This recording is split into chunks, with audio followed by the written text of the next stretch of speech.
Hello, this is DrPaulCottrell, and this is being recorded on November 4th at before the opening, the market opening. This is the day before election in the United States. So for the ones that are international viewers, we're going to have an election tomorrow. So this is kind of the pre-recording of what the market's doing and some of the news, the metadata on the news that I'd like to cover today. I'd like to tell the audience, please make sure that you follow me on all my channels. I have 4 channels on YouTube. I have Brighteon, Bitchute, and Rumble.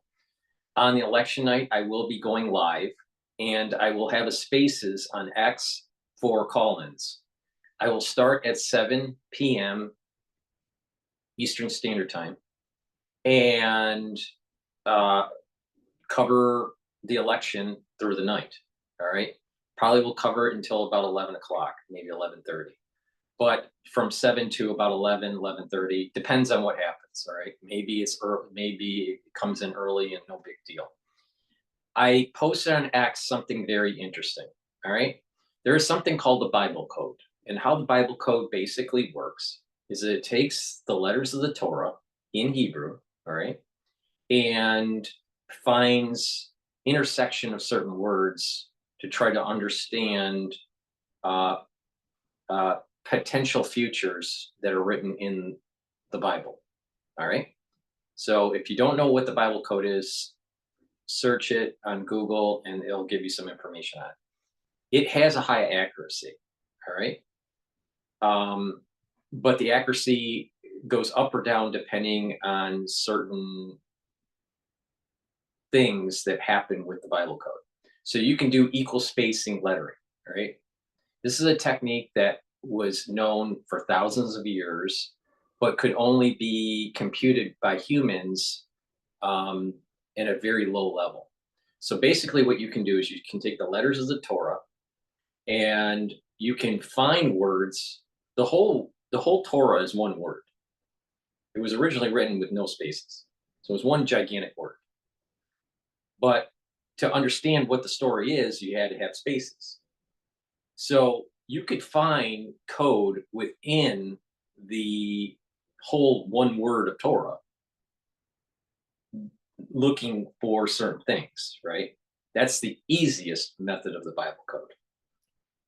The next method is taking equal space lettering. So you can take every other letter and create a grid, or take every third letter and take a grid. So what people did back in the days before computers is they would take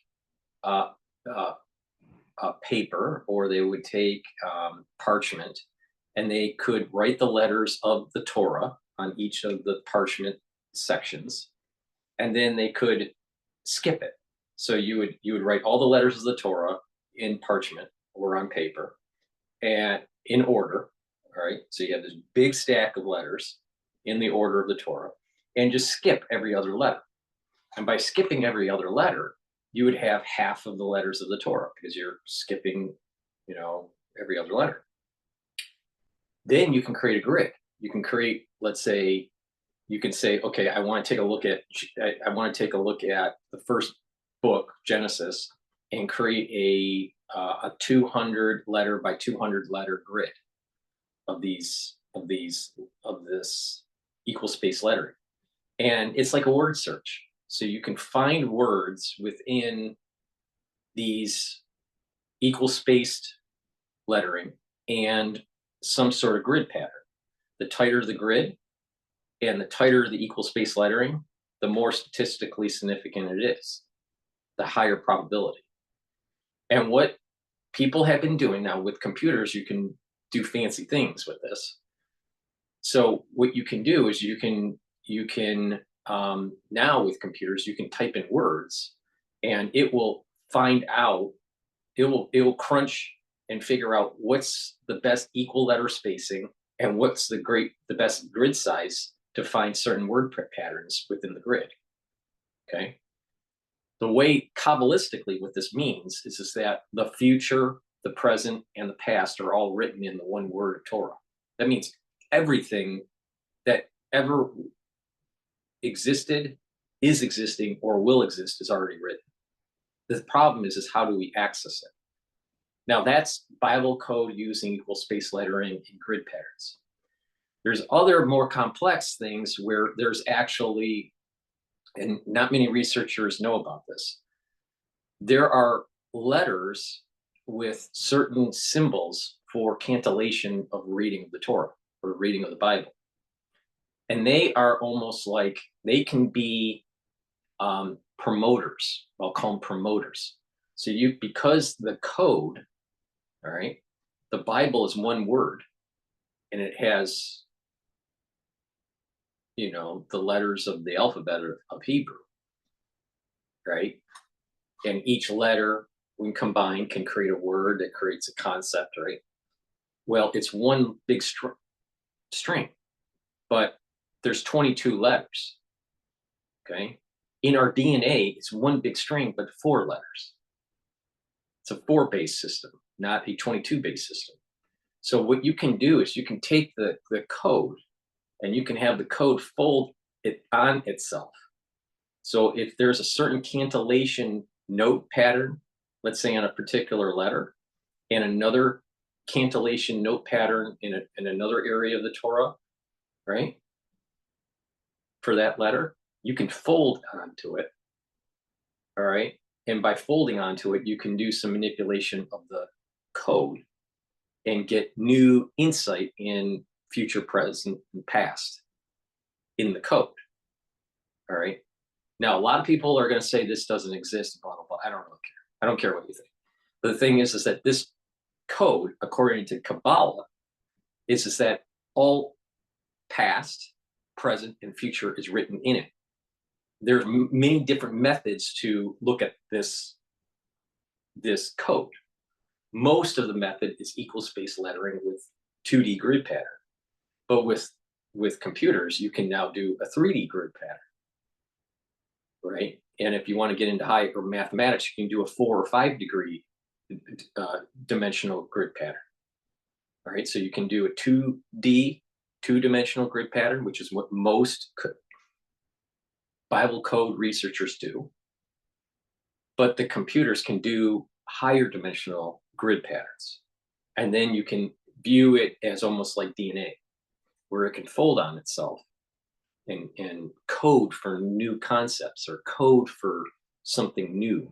All right, the code of the letters of the Torah can fold on itself and match, and that is telling you to look into that region. Sometimes in Kabbalistic deciphering, you take the opposite. So if you see the first letter of the alphabet, you use the last letter of the alphabet. If you see the second letter of the alphabet, use the second from the last letter of the alphabet and flip it. All right. There are about 4 or 5 main deciphering concepts. In addition, there's something called gematria, and gematria is the number. If you take a number of a word with another word that has the same number, they're connected. All right. So if you have a fold and there's an equal number on the first part of the fold with the cantillation and an equal number on the second fold, then there's something to be studied within this region that could be maybe inverted. The letters need to be inverted, or there's equal spacing that needs to be taking place. But the point here is that there's code within this gigantic one word of Torah. The Bible it's a narrative, and we understand the narrative because of just spacing. No, it's just sequence of letters with spaces that create words, that create concepts. But the reality is that the whole Bible is just one word. It was said as one word. There was no spaces. That means that there's an infinite number of stories that are in there. Some of them are buried within a story, kind of a fractal within a fractal. Now, the concept that I'm talking about may go over a lot of people's heads, but there is no doubt that this exists. No doubt whatsoever. All right. So they found, the point that I'm making is that through the two-dimensional Bible code, they found that Trump and assassination and um, some other words within the code uh, seem, in this grid pattern, seem to suggest that he'll win the election. All right. My understanding, because it's very hard to understand this Bible code researcher because of his accent, but I posted the video on X on what this grid is. All right, and his explanation of it. My understanding of what he's saying, because it's kind of hard to understand it, but it seems to me that Trump is going to win the election, but it's not going to be certified until, it's not going to be actualized or finalized until Friday of November 10th. Was it November 10th? Yeah, November 10th is Friday. All right, because in the Bible code, it states the Hebrew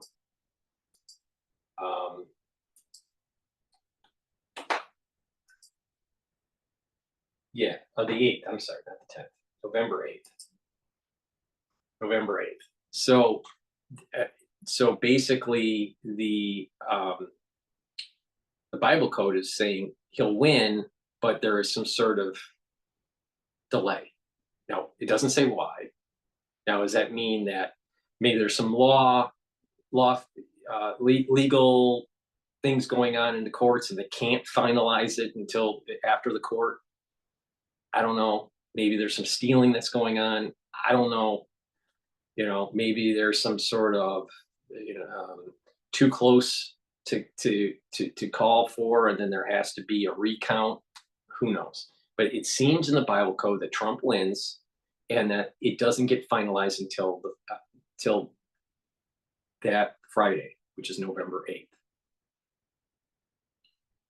So that means that if you're a Republican, the Bible code seems to be on your side.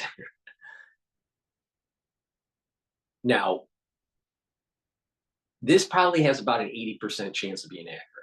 All right. If you look at some of these predictions of the Bible code, now there could be a word in there that's not seen because the grid is created and you have to look for words. So it's the person needs to kind of like be able to see where the word is, and it's equal space within the grid.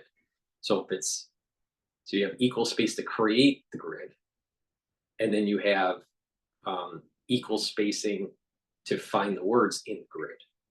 Now, if you have no spacing within the words within the grid, when you're finding the word, it has the highest probability. The more spaces that you have within the grid that's already created, then the less probable it is. So that's why there's a little bit of a fuzziness to it. There's a high accuracy with no space with the letters within the grid that's created, or the higher the spaces, the less probable it is, but it could still happen. But there seems to be a high accuracy of this method of generating this code. Now, what's interesting with computers and AI is you can create these 2D grids and then have intersections, and you can actually have a three-dimensional, like almost hypercube. You can have like a hypercube of this Bible code to take a look at how these are intersecting. That's a little bit more advanced to try to visualize in your head, but the point here is that there was one word that was spoken, and all of history, past, present, future, is in that one word. And being able to tease it out, that's a big, gigantic fractal.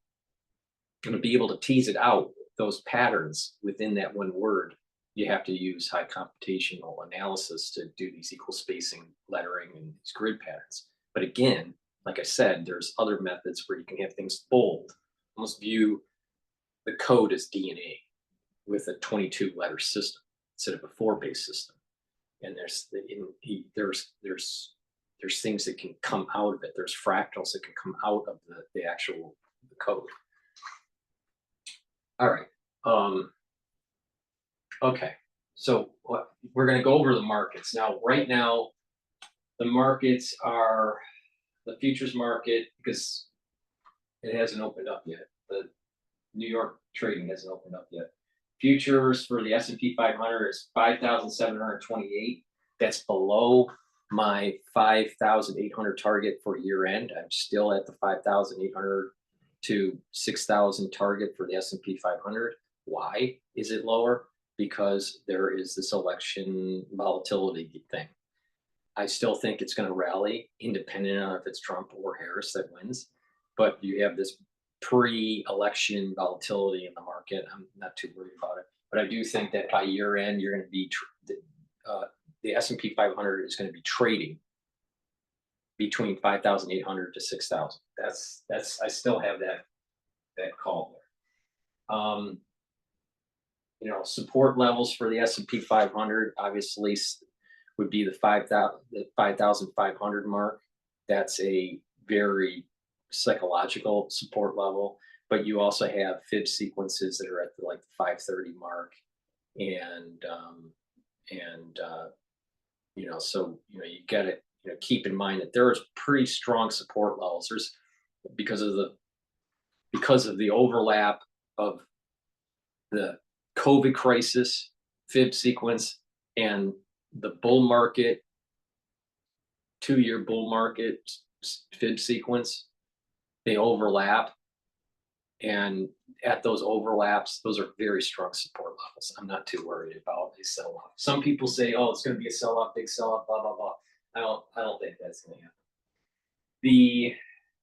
The dollar relative to the euro is trading at 1.09, and yen is trading at 151.7. So yen is weaker. A few shows ago was at the 148 mark. So it is weakening. The yen's weakening. That's a sign that you can invest in the market. There's not a lot of stress. So that's a good sign. The other sign is the VIX is at 22. This is probably election volatility. So it's a little elevated.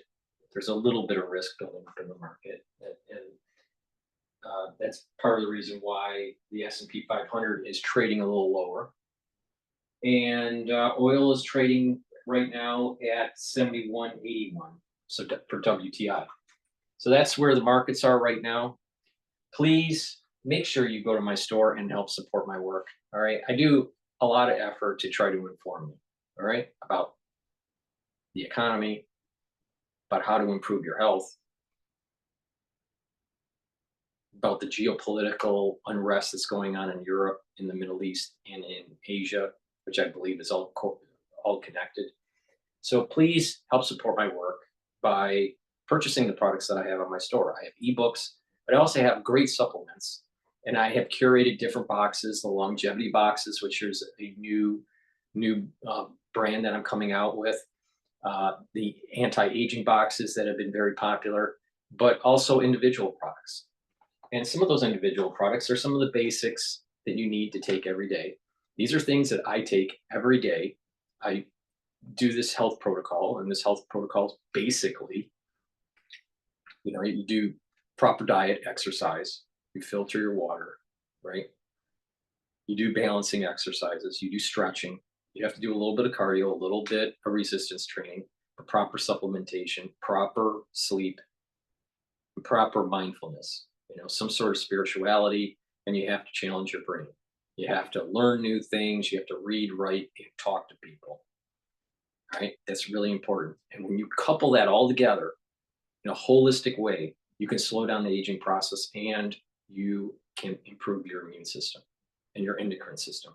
And some of the basics that you can get on my store, the-studio-reykjavik.com, is the vitamin C.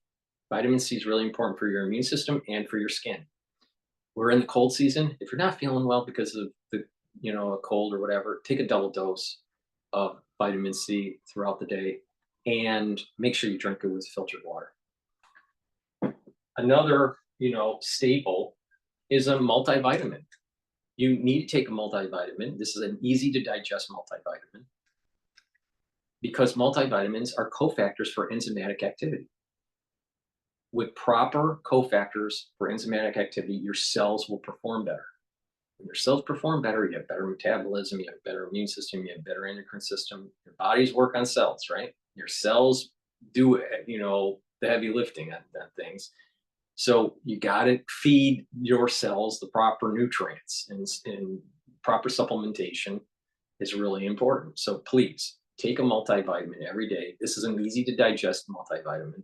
Go to the store to take a look at the vitamin profile, because there's a lot in here, and take it every day. It's really important to take a multivitamin. But again, this is easy to digest. And another staple that's really important to take is vitamin B complex. Why? Because the first 5 B vitamins help with your mitochondria, and they'll help to boost up your ATP and improve the health of your mitochondria, right? But when you take vitamin B complex, it also helps with your neurons. As we get older, we have to really boost up our neural health. That's central nervous system and peripheral nervous system. So please go to my store, the-studio-reykjavik.com, get the vitamin B complex. It will improve your cellular metabolism, but it will also help with your mitochondrial health, boost up your energy levels, and help with your neural health. So please go to my store, the-studio-reykjavik.com. All the links are in the description of this video and all the videos I do. Please go to my store and help support my work and help support your health. Because if you follow my protocol, you're going to improve your health. All right. So with that said, let's take a look at what Bloomberg has to say about the election. County by county, state by state analysis. Greg Giroux, ballots and boundaries. Can't say enough about it. Bloomberg. Paul, what do you see? I'm not sure how he gets that granular. How long does it take you to figure out where all these work? You're right, in experience, because he goes it down to the district level and which districts in play and what that might mean. So the market's trying to figure out kind of what's in play here. We got a little bit of red on the screen here. The S&P's off 8 points, Tom. The Dow's off about 110 points. That's 0.25%. And NASDAQ's off about 0.3%. So sure, stay with us. We're going to look at hydrocarbons here next, and then Bob Woodward. Okay, so they're going to a break. Excuse me, Regina. Right, they're going to a break. We're going to go to CNN and listen to the professor that's picking Harris.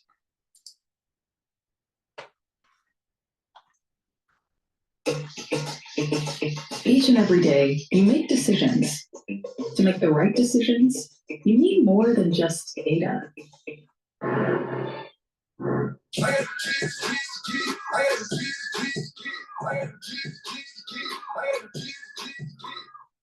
We've got the man with the keys here with us tonight. It's the one and only Professor Alan Lichtman.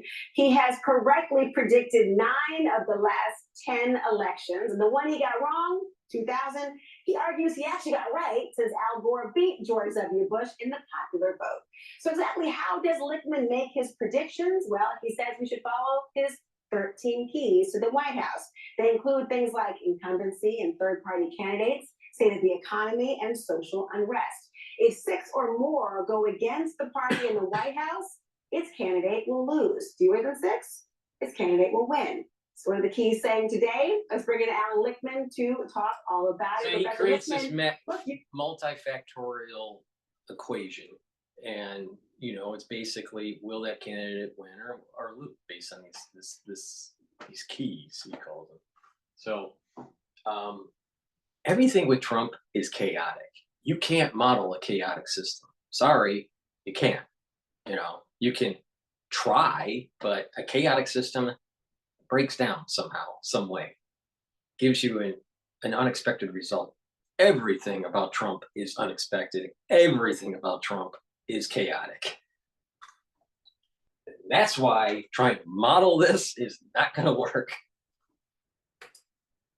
Now, what is interesting is that his model, right? He's trying to do some sort of multivariable regression model that he built up. Who do you think is a little bit more accurate? Do you think the Bible code is more accurate, or do you think this professor is? I suspect that the Bible code is more accurate.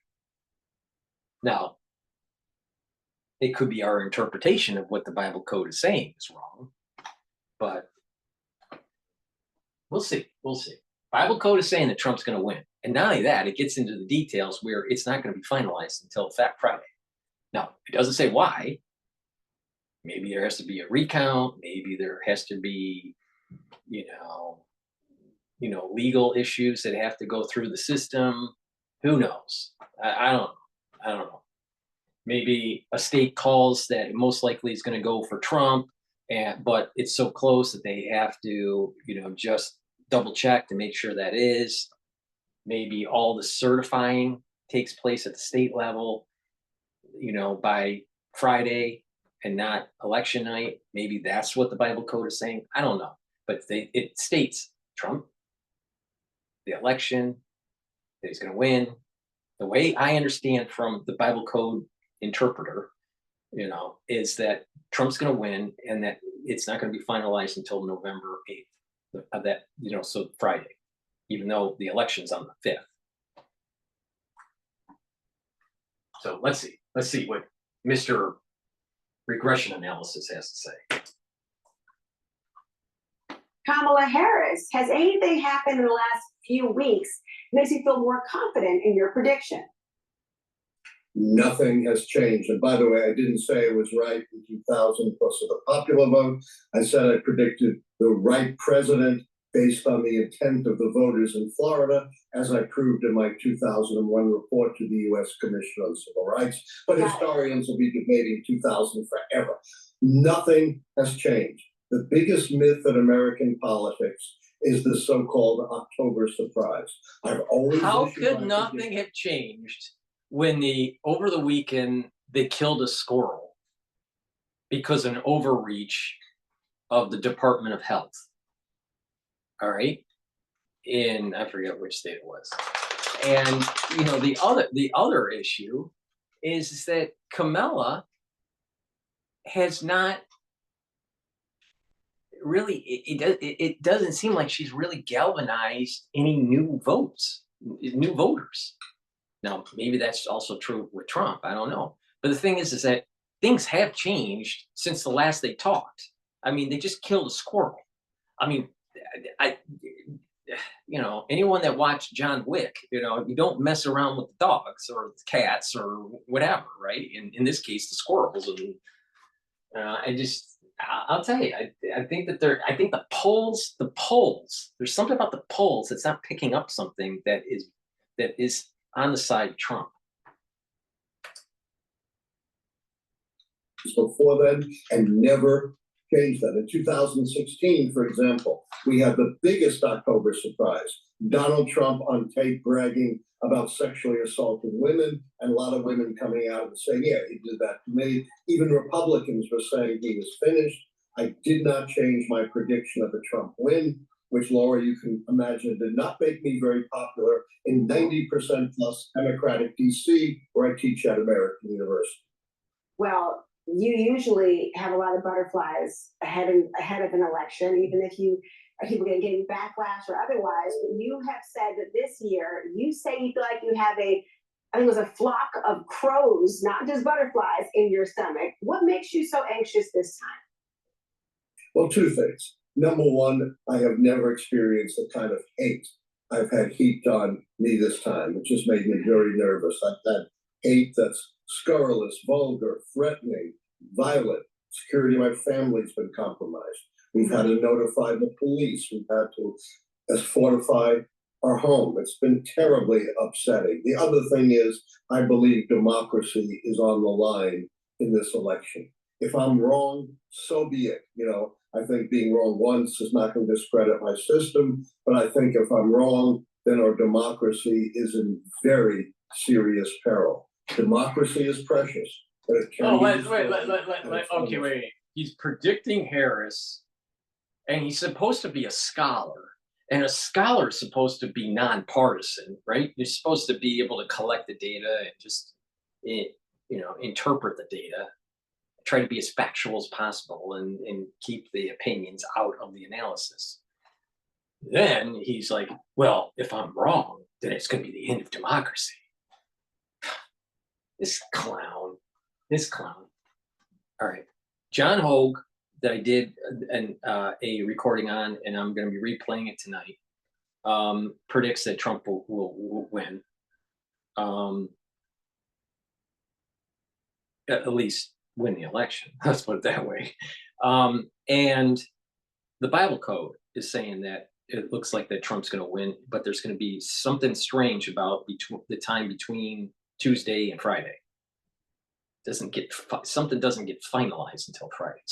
So I suspect that there's going to be some impropriety that's going on, and then it goes to court. But it's close, and states need to hold the line. Michigan needs to hold the line. Pennsylvania needs to hold the line. Wisconsin needs to hold the line for Trump. And when they do that, he'll be victorious. All right. But the democracy, we're going to lose democracy. We're not going to lose. We're not going to lose democracy if Harris is in office. We're not going to lose democracy if Trump is in office. Why? Our founding fathers had a great idea. 3 pillars of government of equal power. It's called checks and balances. The legislative side of government, the executive, and the judicial. All right. So we're not going to lose our democracy if Harris wins. We're not going to lose our democracy if Trump wins. We don't even have a democracy. We have a constitutional republic.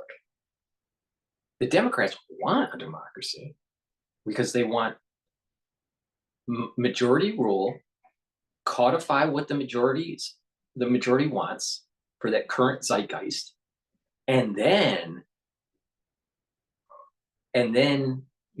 push that legislation forward in laws and push that in society. The beauty of a constitutional republic is that your rights are protected even if the majority wants to take them away. That is the genius of what our founding fathers actually wrote. And oh, by the way, one of those founding fathers is a relative, all right? That actually certified the Constitution in New Jersey. So I know a little bit about this.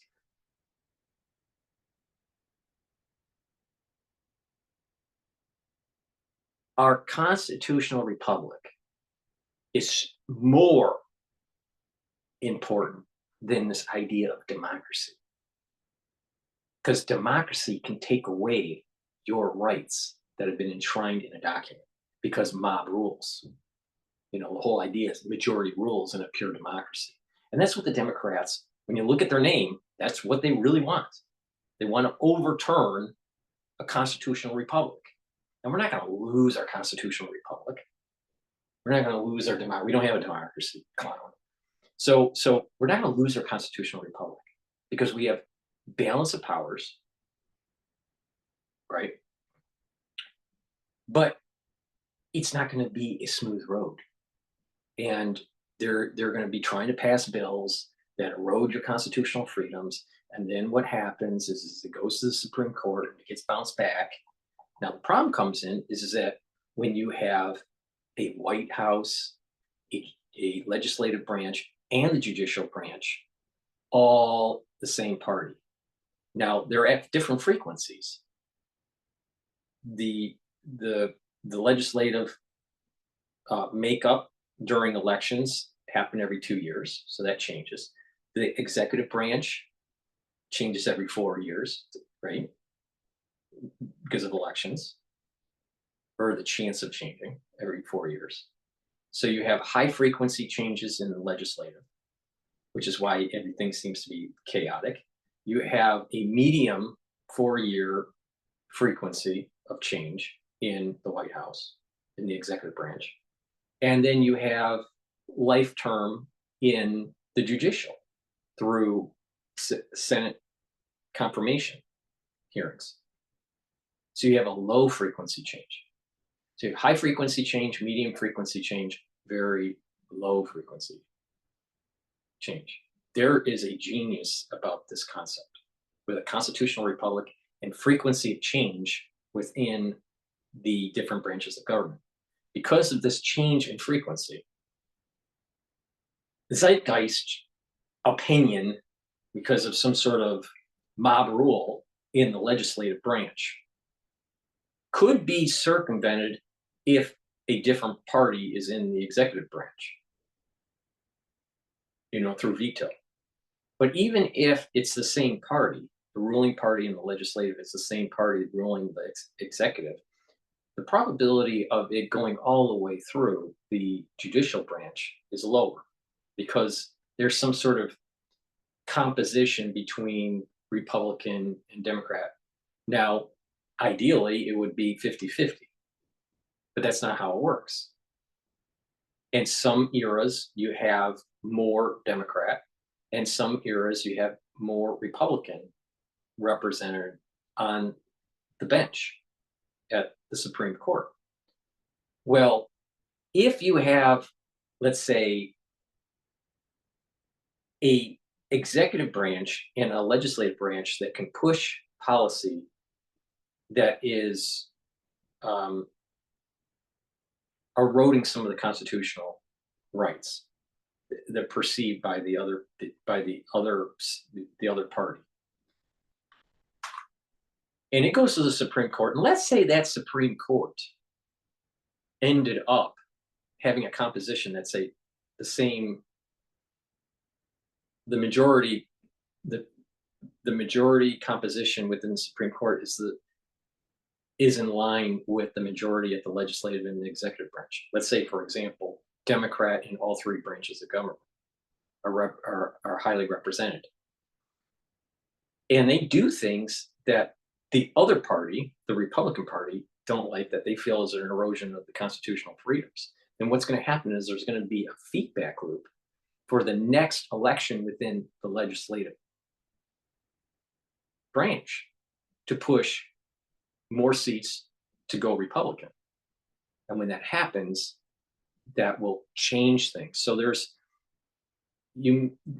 things will be passed into law,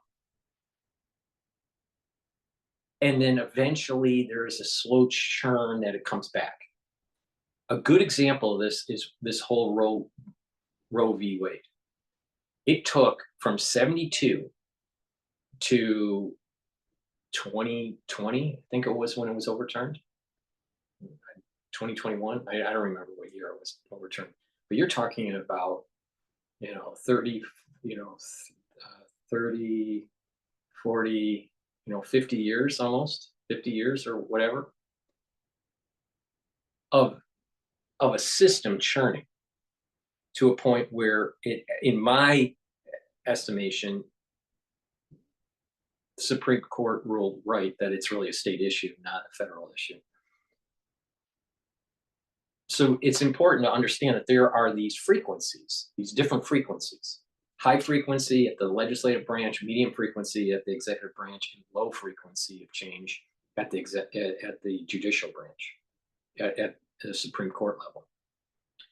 And this is kind of like a backstop to try to slow things down and not, go to the point where you're eroding the constitutional republic. All right, because there's feedback. There's a feedback. That's important. On top of it, we have a system of government that basically says that you have rights and they cannot be infringed upon. That was what the states agreed upon to ratify the Constitution. So this is a really important point. Harris is not going to destroy our constitutional republic.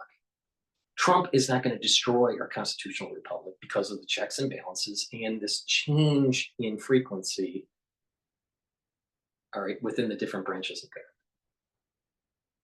It's not going to just collapse and all that. But what's going to happen is you're going to have laws that are passed that may go against what your party affiliation is, in terms of, the rights of the unborn, in terms of taxes, in terms of, your health, giving more power to the agencies and all this stuff. So, there is an encroachment of loss of liberty, for sure. That's happening. But we're not going to lose our constitutional republic just because Harris is in office. If Harris wins and the Republicans win the executive, or if Harris wins and the Republicans win the legislative branch, Harris is a dead duck. She can't do anything because nothing's going to go through Congress. Nothing's going to happen. Whatever the Republicans try to pass, she's probably going to veto, and it's going to be deadlocked. All right, so I'm not too worried about that.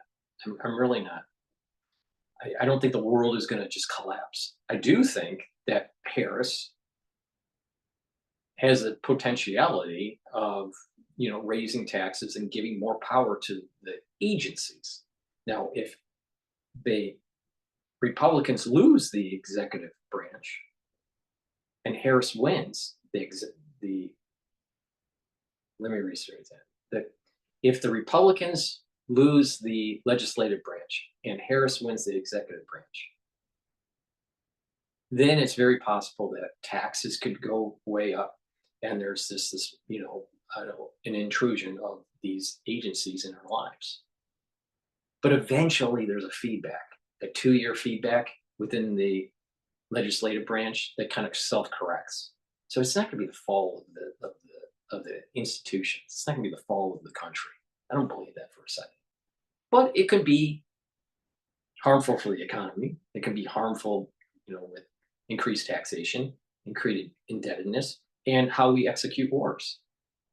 I don't feel that Harris is as strong as a commander-in-chief as Trump is, nor do I think that Harris gets the respect by the armed services, servicemen and women. So, I think that is really, the focus. We have a constitutional republic. We do not have a democracy. We never had a democracy. We don't want a democracy because democracy in its purest sense means the masses rule. And that if the masses want to take away your property, if the masses want to take away your civil liberties, if the masses want to do harm to you, they can in a democracy. That's how it works. That's not how it works in a constitutional republic. So do you really want to vote Democrat? Or do you want to vote Republican? Because just the word tells you where their heart is. A constitutional republic is more in line with the Republican Party. A constitutional republic is not in line with the Democratic Party. If you think I'm wrong, go back to what FDR was trying to do during the New Deal. FDR wanted to circumvent the Supreme Court. Sound very familiar with the current zeitgeist with the Democratic Party? And push policies that control the economy? They don't believe in free market. They believe in controlled market. So you want to support that? I don't think it's going to be the fall of the republic. I don't think it's going to be the fall of the constitutional republic if Harris gets in. But they're trying to push policies where they're circumventing and trying to weaken the economy, our military, and our constitutional freedoms. Now they're going to spin it. They're going to try to spin it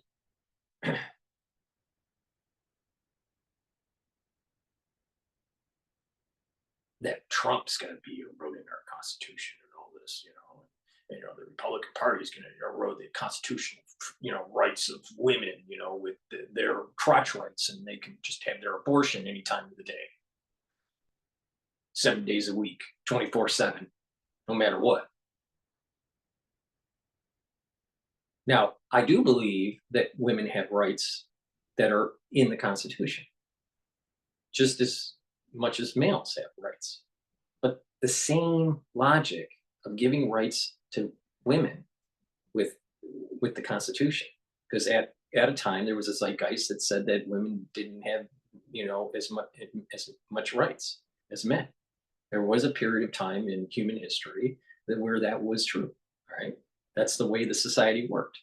That was wrong, but there, it was debated, and women are given rights based on constitutional precepts. But the same thing is with the unborn. What gives women constitutional rights is the same logic for the unborn. Now, if they're willing to take away from the unborn, then isn't it okay to take constitutional freedoms away from females? Of course not. And therefore, the right way to handle this is to have some understanding within this society, a new zeitgeist that delineates the protection of the unborn. And they have constitutional rights for freedom of life. Now, it gets nuanced, if it was incest or if there was rape or blah, blah, blah. But that you're talking about, if that was the case, that would have happened in the first trimester, the abortion. And abortion should be available for the first trimester. But if there is developmental issues in the second or third trimester, and or the health is threatened for the mother, physical well-being is threatened by the mother, for the mother, then, termination of the pregnancy is, in line. But, and the parents, if they, notice that there's some sort of developmental problem with the child as it's in utero, and they want to abort and try again, another pregnancy, it should be their right. Because they're the ones that have to deal with, some of the ramifications of some of these ailments, deformities, and these genetic issues that can happen during development. But there has to be a point where, if it's not incest, if it's not rape, if it's not, developmental issue, if it's not, threatening the life of the mother, there has to be some point where we protect the unborn. That's just the humanity there. And I think that the concept of constitutional freedoms endowed to humans, to mankind, means that it's being given to males and females and the unborn. Now, it does get a little fuzzy within utero. So I'm not saying ban all abortion. I don't believe that. There needs to be some provision in the first trimester, and need to save the life of the mother in second or third term, or if the parents want to terminate the pregnancy because of developmental issues, then I think that gives them the option to be able to try again. Because not every pregnancy works out. It's just, an emergent property where the development doesn't work out very well. And because of modern technology, they can take it to full term now. Well, in older times where medical care wasn't as good, most likely those pregnancies would have been a natural abortion anyways. So, it's nuanced. But it's not taking away the freedom of a woman to with their body. So we have to kind of really focus on this. All right. The rights for a woman are enshrined in the Constitution, but the rights for life in utero are also enshrined in the Constitution. We're just not willing to admit to it. All right, that was long-winded. Sorry. Ways destroyed from within, and unfortunately, the trend of this century has been the decline of democracy all over the world, and I'm worried about our country. See, I'm so sorry to hear. Bloomberg's saying the same thing with Woodward. Trump is a danger to democracy. Yeah, danger to their democracy because he represents a constitutional republic. It's a danger to their mob rule. I'll tell you. I'm bouncing around. I'm sorry. I want to hear what the Bloomberg. the debates. There are lots of signs of two qualities: independence and determination. And I think that that is a good thing. That's not a political judgment.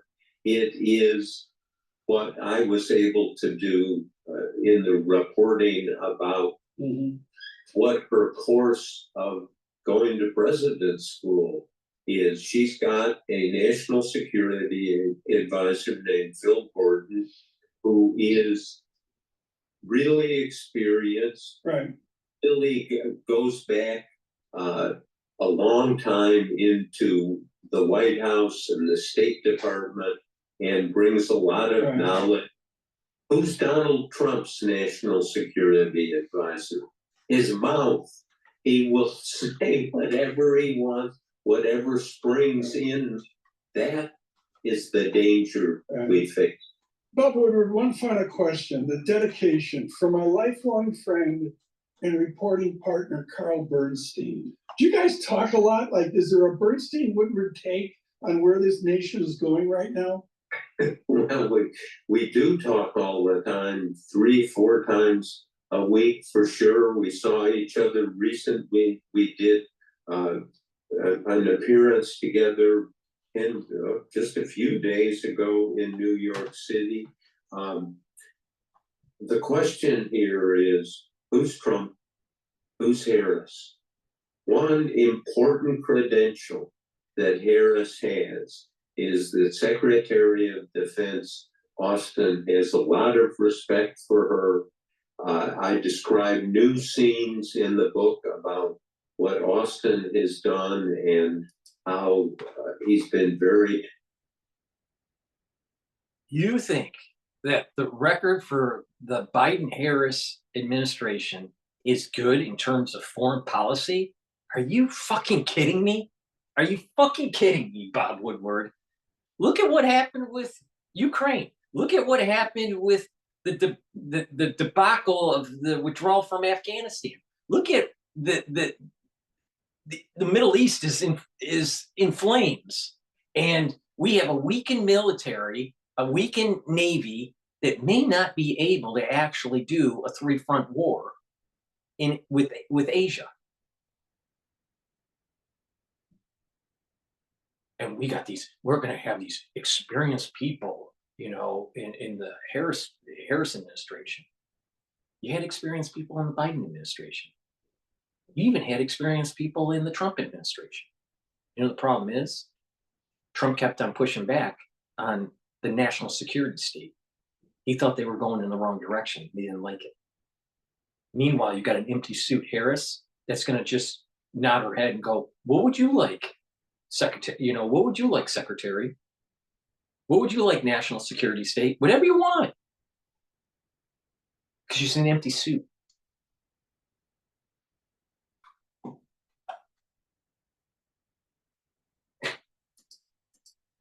Boneheads. You personally had to go through, and simply predicting and using your keys, the fact that you get all the vitriol and the hatred is mind-boggling to me, even though I'm not politically naive to where we are right now. I'm sorry for you and your family on that point. But for other intellectuals, though, you and a polling legend, Nate Silver, you've been feuding over whose prediction methods are more accurate. The fights, frankly, have gotten pretty heated. And you just mentioned you're taking a break, taking income from all corners. Why do you think the climate, though, has gotten so nasty this time around? The media. Donald Trump, and I've never experienced this before Donald Trump.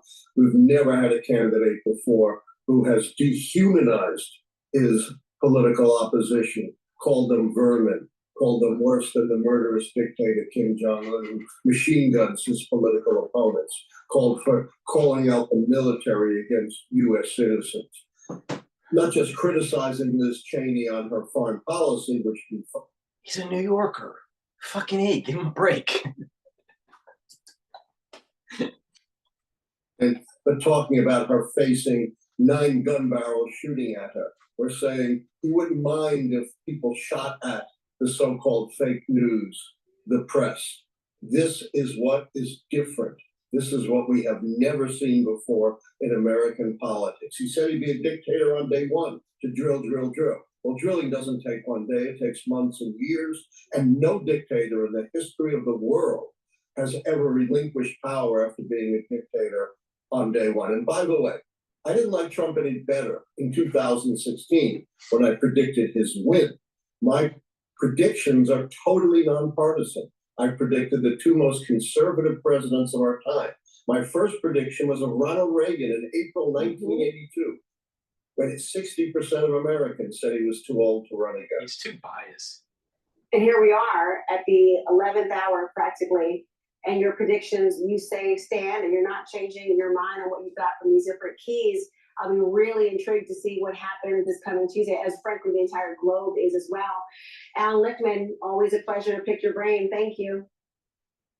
My pleasure, and the keys are the North Star prediction. They don't change. Donald Trump delivering a dark closing message. Dark closing message. This is CNN. The results haven't even been tallied yet. He is already priming supporters with claims the election is being stolen from him, zeroing in on the process in Pennsylvania. Can you imagine they spend all the... Wake up to who you really are. Don't settle. Can you imagine they spend all this money on machines, and they're going to say, we may take an extra 12 days to determine. And what do you think happens during that 12 days? What do you think happens? These elections have to be decided by 9 o'clock, 10 o'clock, 11 o'clock on Tuesday night. Those are crooked people. These are crooked people. So to be clear, the election law in Pennsylvania mandates that no mail-in ballots can even be processed before the polls close on election day. This led to several days of counting in 2020, which eventually revealed Joe Biden's victory in that state, and of course, in the presidential election overall. All right, Trump so left office after remember losing what I said with the Bible code. We don't know what this means. This is that it doesn't get finalized until Friday. All right. So it seems as though Trump wins, but it's not finalized until Friday. Is it Pennsylvania that is going to be the lagger? And we're all waiting because of the counting of these mail-in ballots? Who knows? Now, you got to remember, the Bible code was written, thousands and thousands of years ago. of lawsuits challenging the results and the violence of January 6th that disrupted the counting of the electoral votes. But now, Trump is saying maybe he should have never left. We had the safest border in the history of our country the day that I left. I shouldn't have left. I mean, honestly, because we did so well. We had such a great. So now he's saying that to be able to get more views on YouTube and on CNN. It's a marketing technique that he's using, because unfortunately, Harris raised more money through Hollywood in the tune of $1 billion, right? And Trump didn't. So the war chest for Harris is larger than the war chest for Trump. It's amazing what Trump has done compared to the disparity of actual donations that were coming in. So of course he uses this as a tactic, because he knows that the mainstream media, he knows that the mainstream media is going to get upset about it. I mean, every polling booth has hundreds of lawyers standing there. It's all about the lawyers. Everybody's standing lawyers. Nobody should have that. Vice President Harris now striking a more optimistic tone in her final rallies after calling herself the underdog since she entered the race back in July. Now she's saying this. We have momentum. It is on our side. Can you feel it? She has momentum, but she can't feel it. Can't feel a stadium. Momentum because our campaign is tapping into the ambitions, the aspirations, and the dreams of the American This was in people. East Lansing, Michigan. Michigan, listen to me. I was born and raised in Michigan. Worked in automotive. I know a lot about manufacturing. Trust me on this. If Michigan doesn't hold the fucking line, we're going to lose the election for Trump. So get in line. Make sure you vote for Trump so we don't have higher taxes. So we don't have a empty suit chief of the military. So we can actually rebuild our military. All right? It's really important. Under her, we're not going to have a strong military. Are you kidding me? Are you kidding me? How are you going to build the ships when you don't have the shipyards? When you don't have the manufacturing? You got to bring back the manufacturing to have a war footing. You really think that she's that smart to be able to do that? She thinks she's going to control your grocery prices by capping, by doing some sort of cost capping, some sort of price capping. That doesn't sound like a free market to me. Michigan, hold the line. Pennsylvania, hold the line. Or our constitutional republic is at stake. Because we're going to have the erosion of our civil liberties. We're going to lose our country, but it's going to be going through some bumpy waters. She's a communist. We are optimistic and excited about what we can do together. Like reparations? Like reparations? Like pushing DEI? Really? Is that the country you want? I mean, we also, we just went through a year of why DEI doesn't work real well.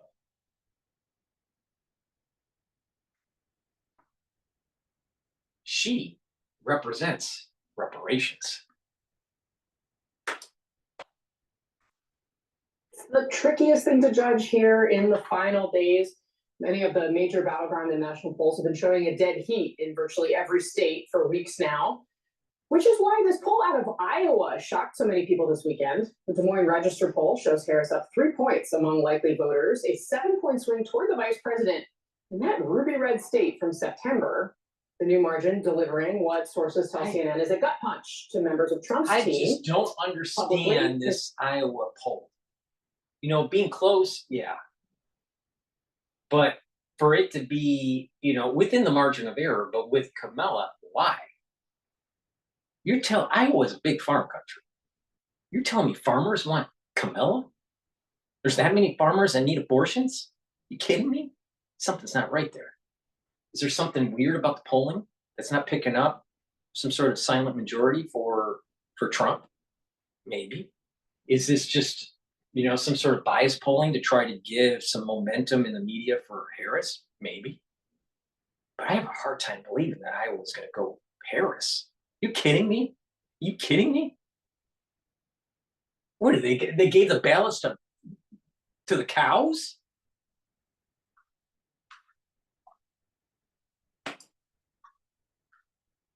All Trump has to say about the poll. So the polls, I'm telling you, you can make those suckers sing.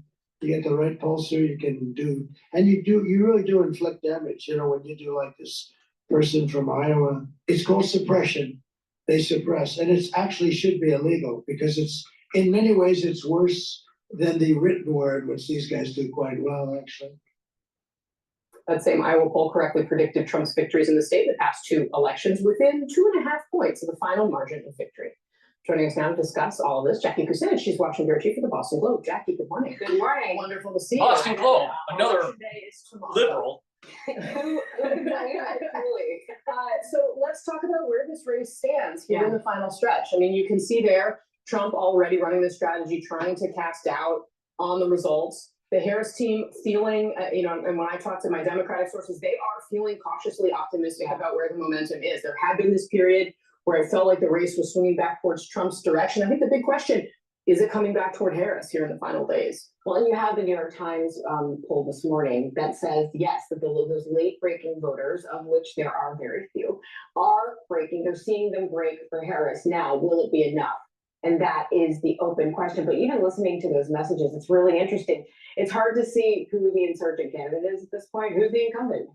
Who's the challenger? Because it really does sound flipped right now, particularly how the former president is talking. Listen, he has been sowing discontent about this election for a couple months now. And look at the front page of the papers. Everything's about trying to safeguard the vote because these election officials are really concerned about this. I mean, we reported it, in the Post and USA Today. I'm sure the Times has done it as well. Yeah. And what you're hearing, his comments about having to have the vote counted on election night, that's just, I mean, election officials have been out for months saying that's not going to happen, and not because anything bad is happening. It's because good things are happening. It's because in these states where the margins are so thin, every vote has to be counted, and that's going to take time. Ever feel like your mind could use a refresh? Before you reach for another supplement, here's something you might want to know, because what your brain really needs to feel sharp might be simpler. All right, let's go back. What's going on in the news? All right, this is Fox Business. Welcome back. Donald Trump and Kamala Harris are making their final pitches to voters today with just one day until Election Day. Trump is holding campaign rallies in North Carolina, in Pennsylvania, and in Michigan, while Harris is focusing on hold the line, Michigan. Last day on the campaign trail. Two new national polls released yesterday showed Trump and Harris in a very tight race. An ABC News Ipsos poll says that Harris leads Trump 49 to 46% with a 2% margin of error, while an NBC News poll finds that Trump and Harris are tied at 49%. Joining me now is former Arkansas governor, former presidential candidate, and Trump surrogate, Mike Huckabee. Governor, great to see you. Thank you so much for being here. It's great to be with you, Maria. Just a few more hours and this starts being over. Now, I think most Americans will be glad. Are you buying these polls, Governor? I mean, I can't believe how tight these polls are. And they tightened even further if you look at the betting markets overnight. I really don't buy it. I mean, there was one that came out over the weekend in Iowa, and it showed that Kamala Harris had erased a 10-point lead by Donald Trump, and she was now 3 ahead. Let me tell you why there's no credibility to that. If that poll were real, both candidates would be going to Iowa this week. They're not. They didn't go over the weekend. They're not going today. They're not going tomorrow. And the reason is because their own poll showed them that that state is not in play. Where they're focused is where you see this race coming down to. And I'd say more than anything, it's Pennsylvania. And frankly, that's a pretty smart idea. I mean, obviously he knows about politics, right? Because he's ran as governor and whatnot. But I think he also he was running as a primary candidate for the Republican presidency, I believe. But the key here is that, through his experience, he just said something genius that I wasn't thinking. If it's in play, why don't you go there and campaign? And, near the very end, because it's not in play. Bias polling. He just said it's genius. Genius. Be decided by the Electoral College. But what does matter is whether or not there's enthusiasm for either candidate. I don't see enthusiasm so much for Kamala Harris. I see enthusiasm against Donald Trump. That's the only reason she's got any momentum at all. And it's just because some people are stupid enough to believe that all of the Trump supporters are garbage, Nazis, fascists, un-American, all the labels that have been thrown. But I'm going to tell you what that's done. It's also motivated the Trump voters to say,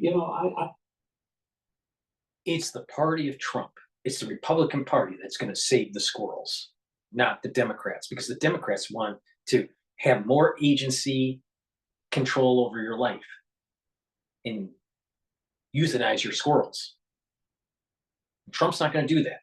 So please go to your polls tomorrow and make sure you vote for Trump, especially if you're from Michigan, because there's a lot of squirrels in Michigan. Like being called un-American, fascist, racist, homophobe, transphobe. and every other name, including garbage. So I think I'll just show up and vote for Trump and mess up the minds of the other side. Yeah, well, look, I mean, I'm wondering if we're going to know on election night, because this whole idea of waiting 2, 3, 4 days a week until we know who the president is really frustrating. So let's talk about some closings and what races you're going to be focused on. 7 o'clock, the polls close in Georgia and Virginia. 7:30, North Carolina and Ohio. You got 8 p.m. tomorrow night. Florida closes, Michigan closes, Pennsylvania closes, Texas closes. That's going to be a big hour, the 8 p.m. hour. At 9 p.m., Arizona closes. Then you've got Nebraska, New York, Wisconsin closing then as well. And then at 10 o'clock at night, you got Nevada closing. What are you going to be watching most closely on election night? And do you think we're going to know on election night who won? For the ones that don't know, I'm doing a live broadcast starting at 7 o'clock tomorrow. So please make sure you join, and I have an open spaces for taking questions, and it will be all recorded and everything, and and disseminated on all my channels. But I'm going to be doing a live show. I'm going to do a live show tomorrow at 7 p.m. New York time, and I will be taking calls in what you're seeing at the polls, what your opinion is going to be, how you think that this is all going to pan out. And I'll, if you're Republican or Democrat and you want to voice your opinion, please do. All right. But just keep it to the election and not through the past crisis, because I don't want the censorship. But the key here is that I will be doing a live show. So make sure you watch me watching them. And maybe they'll be watching us.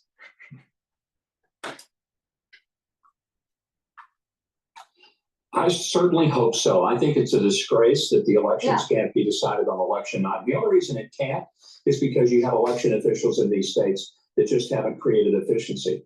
Florida is a great example. Back in 2000, their election process was a total mess. We all remember the Bush-Gore debacle, but they cleaned it up. They've got one of the most efficient election processes, covers 2 different time zones. It's a huge state, gotten even bigger, and they'll have their election results in before people go to bed. If they can do it, anybody can do it, and every other state ought to look to Florida as the model. Yeah, well, look, we've got so much mudslinging in this, the 11th hour here. President Biden insulted Trump supporters again during a campaign stop in Pennsylvania this weekend. Watch this. I just granted, we used to have a little trouble going down the plot once in a while. But I'm serious. These are the kind of guys you like to smack. Just the other day, a speaker at his rally called Puerto Rico a floating island of garbage. Well, let me tell you something. I don't know the Puerto Rican that I know, or Puerto Rico where I'm in my home state of Delaware. They're good, decent, honorable people. The only garbage I see floating out there is his supporters. It's just unbelievable, Governor. 2 assassination attempts and this, rhetoric, these slurs keep on coming. Joe is like a chip. Hey guys, JD Vance here. I'm in Arizona, and if you could contribute $5, $25, anything, this is the critical moment of the. Joe is like a jack-in-the-box that jumps up and scares little kids. And he needs to be put back in the box, and they need to put duct tape over the top so he doesn't pop up again. It's got to be a huge embarrassment to Kamala Harris. But here's the real issue. Kamala Harris has already said her policies will be the same as this guy's. Do we really want 4 more years of this? I don't think so. So if people believe there's a better way to have this country go, and about 75% say we're on the wrong track, then voting for Kamala Harris is like voting to have your own toes cut off by the person doing your pedicure. I just don't think it's a good idea. Liz Peek, jump in. Good morning, Governor. Thanks for joining us. I'm concerned that men are absolutely essential to showing up for this election. If Trump's going to win, it's got to be because men come out in the numbers that they're polling, which is where he has about a 7 or 8 point advantage with men. My concern is that more women vote than men. How can they turn that around, or are they turning it around? Liz, I think they are, and it's part of it just from what we've listened to. Men don't like to be insulted. They don't like to be told that they're idiots and they're stupid and they just aren't as smart as some of the elites, and especially working class men. who stand on heavy, lift heavy things and stand on concrete floors all day, come home bone tired, and you've got a presidential candidate who basically treats them with contempt. I think there are a lot of people who say, enough of this. I work hard. And you're going to pay off the student loans of people who are doctors and lawyers with the money that I've made being a plumber, an electrician, or a finished carpenter. No, thank you. People really do understand the disaster of that. Governor, what do you make of this Iowa poll? Newt Gingrich is saying that he's not buying it, but Iowa, this latest Iowa poll in the 11th hour shows Harris winning here after all the momentum that Trump has had in these final couple of months. I've talked to several of my friends in Iowa, and not one of them do anything other than laugh out loud at that poll. They think it's ridiculous. And as I said before, if it were real, you'd see at least one of these candidates, if not both of them, changing their schedules and getting over to Iowa, because that would be a place they'd have to go. Neither of them are scheduling it. Good point. Cheryl, jump in. Well, I think in this final day before Election Day, Governor, the simple question now is, what do you think the best closing argument is out there for former President Trump to close women and to get them to vote for him tomorrow?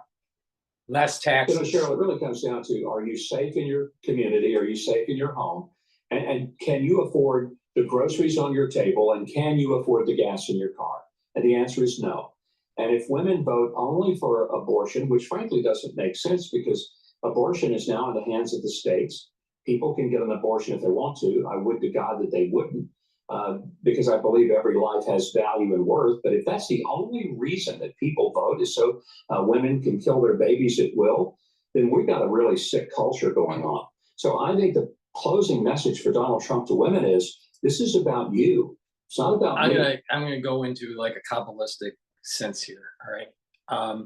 And I should do a video going into detail about this, probably a PowerPoint one, because this is pretty complex. But remember what I said about life in fractals, all right? Everything in the world has a fractal. The way we develop is a fractal. The way the universe evolved is a fractal. Kabbalah is a fractal. And so is the story of the, 7 days of creation is a fractal, And it's of eras. The day is an era. It means an era, okay?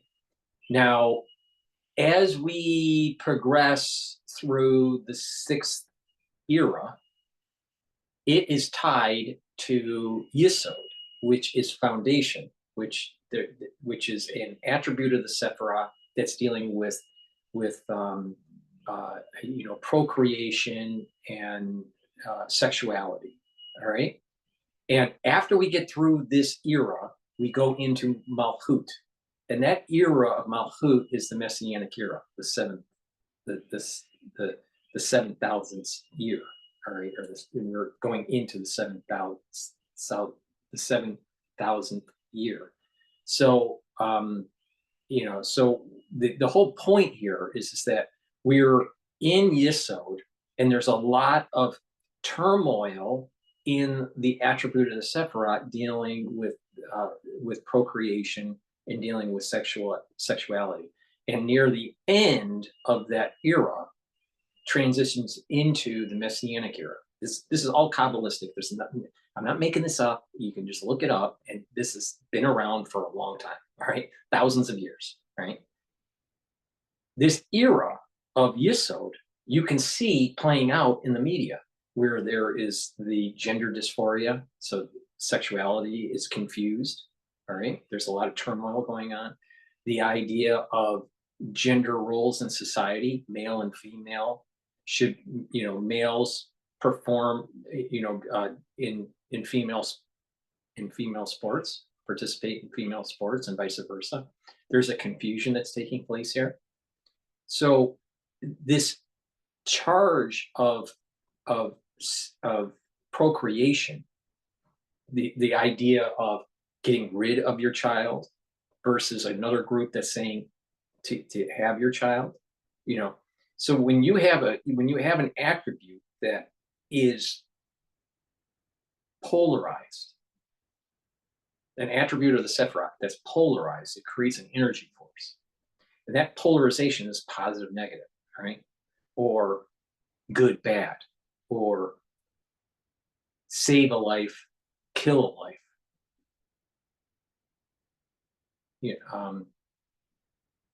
Someone that is one karyotype, let's say male or female, and there is this other side that wants to reverse it.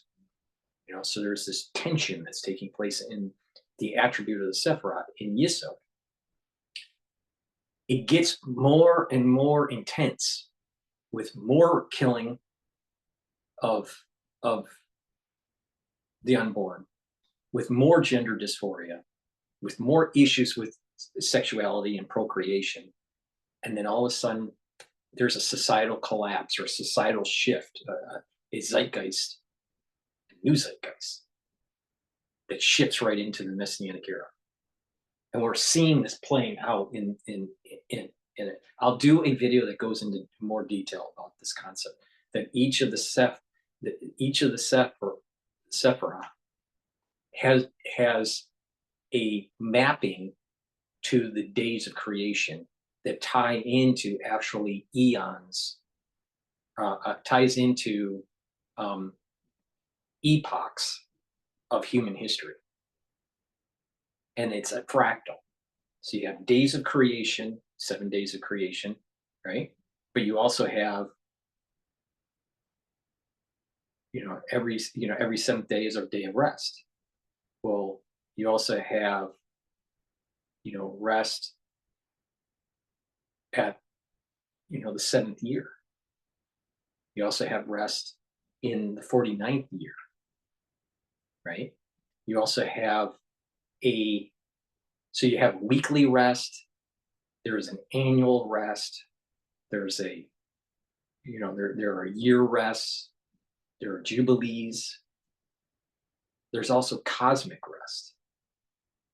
All right, so you can have, and there's rest of 1,000 years. So they're fractals of each other. All right.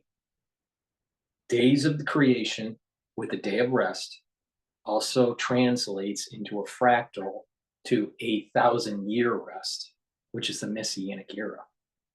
All right. Now, what's interesting is that, people would say, well, if you have 1,000 years of rest and you don't do anything, how's things made and all that? We may have a society that's like R2D2, where everything is done for you. And that's what the Kabbalists are predicting here, is that there are going to be non-souls doing things for the people that have souls.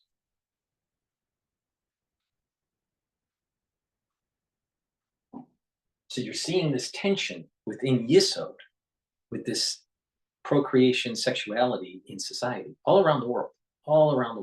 And it's going to get worse and worse until there is a societal collapse.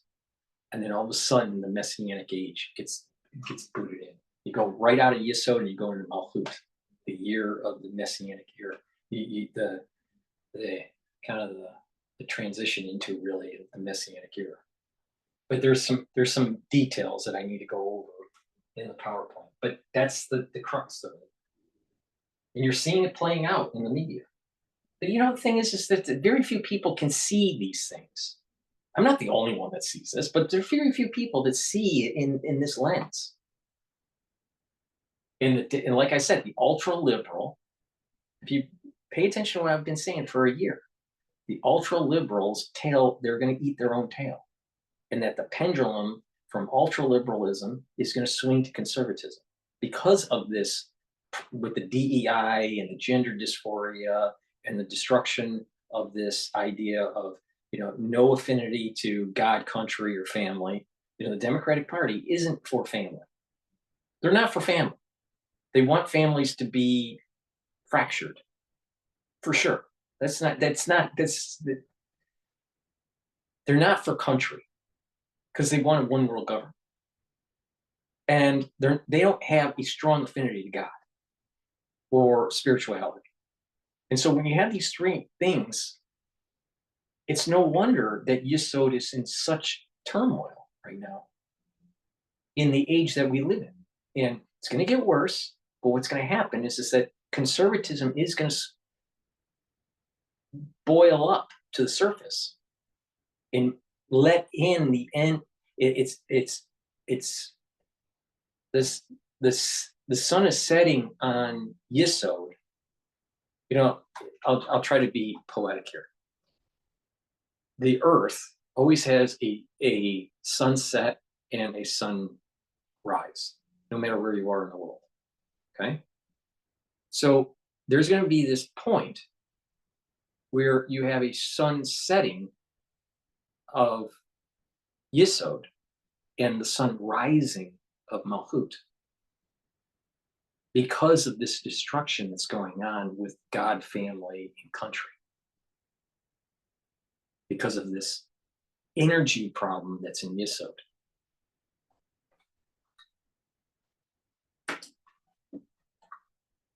Donald Trump, it's about you. It's about whether your kids can play in the yard without fear of being the victim of a crime by somebody who's come across the border illegally.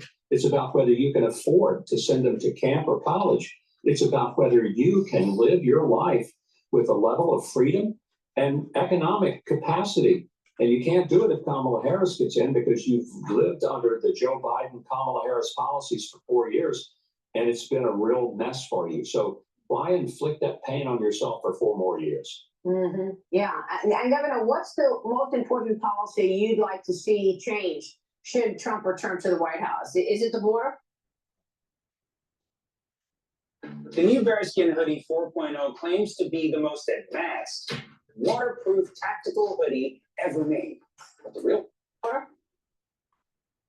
I mean, that's a big part of it. But Marie, I think the bigger issue is just getting back to where America is a country that treats everybody the same, that you don't use the alphabet agencies of Washington, D.C. to go after your political enemies, and you punish the people that disagree with you, and you tell women who go to school board meetings to protect their children that they're going to be put on the terror watch list. This insanity has got to stop, and we need to quit doing things that defy common sense, like pushing the idea of mutilating children when they're 12 and 13 years old, and don't even let them have a tattoo. You don't let them get beer, or you don't let them buy tobacco, but you let them change their bodies irreversibly. This isn't about progressive. This is about being stupid, and we need to quit being stupid. Matt, this is really, really distressing when you take a look at the impact of these policies on American citizens. And if you just ask that question, are you better off today than you were 4 years ago? I think most people would say no, given the level of inflation. There's no way somebody can say, yeah, I'm really better off. Everything is better. My groceries are cheaper. I can afford gas. I can go places. Right. Airline tickets are better. Hotels. There's nothing that is actually better. So if that's the case, voting for Kamala Harris is truly one of the most, I guess, inexplicable things I can think of. Why would you do that? If you don't like Donald Trump's personality, okay, that's fine. But I like his candor. I like the fact that there's a transparency there that is refreshingly apolitical. He says what he thinks. You may not like it, but you don't have to have the Kamala Harris issue, which is one state you tell people you're pro-Israel, in another you tell them you're pro-Palestinian. So what you have is somebody who is a candidate who changes positions more than Cher changes costumes during a concert. I just think that there's something incredibly disingenuous about that, and you can't trust a person who does it.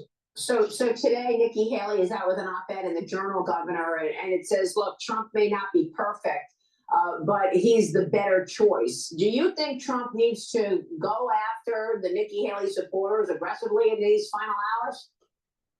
Well, I think he needs to go after everybody, but he needs to keep reminding them that they may not like his personality. He can be abrasive. You know, I tell people he's like a guy on a construction site in Queens. That's who he is. I find it kind of refreshing that he's just so honest about what he's thinking. But I do think that it's a great opportunity for him to remind people that they're not electing, as Franklin Graham so brilliantly said, you're not electing somebody to be your Valentine. You're electing them to manage the country and to scare off foreign enemies and to lead this country to economic prosperity for everybody, no matter their color, no matter their gender, no matter their geographical location, to make America great again. And gee, that's a great phrase. Maybe he should use that. I don't know. Would be a winner. All right, Governor. Great to see you this morning, Governor. Thank you. All right, we'll go to Trump. Trump news on Bloomberg. But before that, please go to my store, the-studio-reykjavik.com, and help support my work. I give you a unique insight about economics, the political scene, international affairs, and also your health. All right. So a great way to improve your skin, improve your bones, improve your joints is to take the collagen peptides that I have. There's a big scooper in here. You take it each day. You can mix it, in a smoothie, or take it with water, or some people mix it with milk. Other people, will mix it with their food. But how I do it is I mix it with hummus. All right. But there's other people that just take it with a smoothie or some sort of, shake drink or whatever. It has a very impressive lipid profile. All right. Or not lipid profile. I'm sorry. Amino acid profile. And the collagen here is very high quality. All right. So please go to my store, the-studio-reykjavik.com, and get the collagen, improve your bones, improve your joints, improve your skin. I have also a skincare anti-aging box, beginners and advanced, that has the collagen in it, and you get a few other supplements that help to improve your skin, because there's a method to really boost your skin health. But collagen also improves the health of your hair and of your nails. So please go to my store and get the collagen. We need this as we get older. So please help support my work and help support your health by getting the collagen. In addition, I have partnered up with Rainbow Herbals, and we've developed these all-natural deodorants. We have it in peppermint, lavender, and tea tree, and also in citrus. These have no aluminum in it, no baking soda. They're made from essential oils made in the Himalayas, and it's a dual-purpose product. You use it as a deodorant every day, but it also helps to detoxify your body because of the ingredients that's in here. So please go to my store, get the citrus or the peppermint, lavender, and tea tree.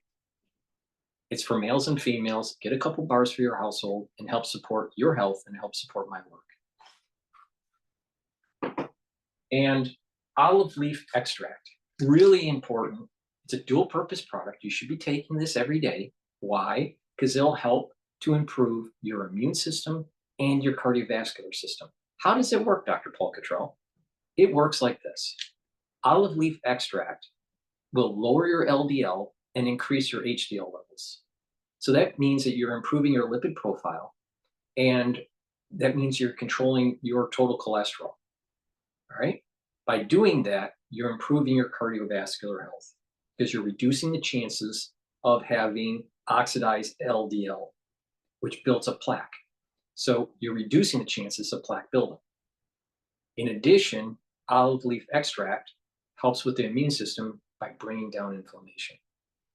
So it's a dual purpose product. It's a great way to, take a supplement that's doing two things for you, boosting up your immune system and helping with your cardiovascular system. So please go to my store, the-studio-reykjavik.com, and get the olive leaf extract. Take it every day and improve your health. All right. Bloomberg is in commercial. So let's go to Michael Moore, because he's from Michigan. We cannot wake up the morning after election day wishing we had done more. The truth is, a donation at this stage of the race There are just 2 days remaining until what could be the most consequential election of our lifetimes. And NBC News is out with its final poll, which shows both Vice President Kamala Harris and Donald Trump tied at 49% nationally. But it features Harris leading among voters on the key issues of abortion, bringing the country together, and looking out for the middle class. Notably, voters are also demonstrating more faith in Harris than Trump. Think about that for a second. If you want to kill your kid, go vote for Harris. But they're saying that to vote for Harris, it'll be better for the economy, better for the working person. you're going to have lower taxes. The middle class is going to have lower taxes. That means you'll have more money to spend. In addition, he's going to drill, baby, drill. That means your energy costs are going to go down. That means the heating of your home is going to go down. That means your gasoline prices are going to go down. That means that the input cost for making goods is going to go down. So Trump's going to bring down inflation by drilling. Drill, baby, drill. All right? Do you think Harris is doing that? No. Trump is better for the economy. The working person. No, the working person needs to wake up and stop voting Democrat, because you've been voting in a block because your Teamster leader is telling you to vote that way because they're getting paid by the Democratic Party. All right? Wake up. Women out there, they're crotch right voters. They're one issue voters. You know what? It's a state issue, not a federal issue. Harris can't write a executive order saying she's going to ban, any prevention of abortion. She can't do that. She doesn't have the power because it's at the state level. And the same thing with Trump. Trump can't just, write an executive order and say he's going to say no abortions in the United States of America. He can't do that because it's a state issue. And Michigan, which needs to hold the line for Trump, your abortion issue has already been solved. You can have it. So crotch right women that are voting for Harris because they're one party, they're a one issue voter, wake up. Wake up. You got to look at this holistically. And there will be a time when we get out of Yesod and go into Malchut that the people that actually aborted their baby, right? That aborted their baby because of economic issues, not some other tangential issue, all right? But because of economic issue is murdering. But we're at a zeitgeist where we're not going to consider it that way. But there's going to be a new zeitgeist in Malchut, in the age of Malchut, where what you did is actually murder.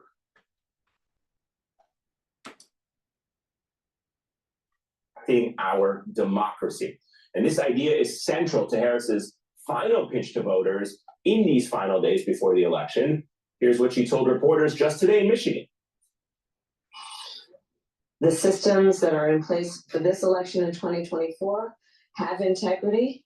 They are good systems, and the vote of the people will determine the outcome of this election, and everyone must know that their vote is their power to determine the outcome of the election. And the vote of the people. No. Here's the issue when it comes to the election here, Harris. You got to make sure that the ones that are voting are legal voters, that they can vote legally, not just the people. Because there's a lot of people in the United States, especially illegals. All right? There's a lot of people. But if you're a legal voter, all right, you could be an American citizen and didn't do the process right, and you aren't registered to vote in that state, especially if you moved or whatever. All right? So legal voting, and everyone's counted that is a legal vote once, not twice, not 10 times, not 30 times, not 40 times, not 70 times. Once. So a legal vote and one vote for that legal vote, not multiple votes for that voter ID. All right? And then making sure that everyone's vote that's legal to vote is counted, not thrown away, not double counted, and not 4 o'clock in the morning, all of a sudden ballots that are coming in only for Biden. Why would she focus on Michigan unless there was a lot of impropriety going on in Wayne County? Hmm. Hmm. Hmm.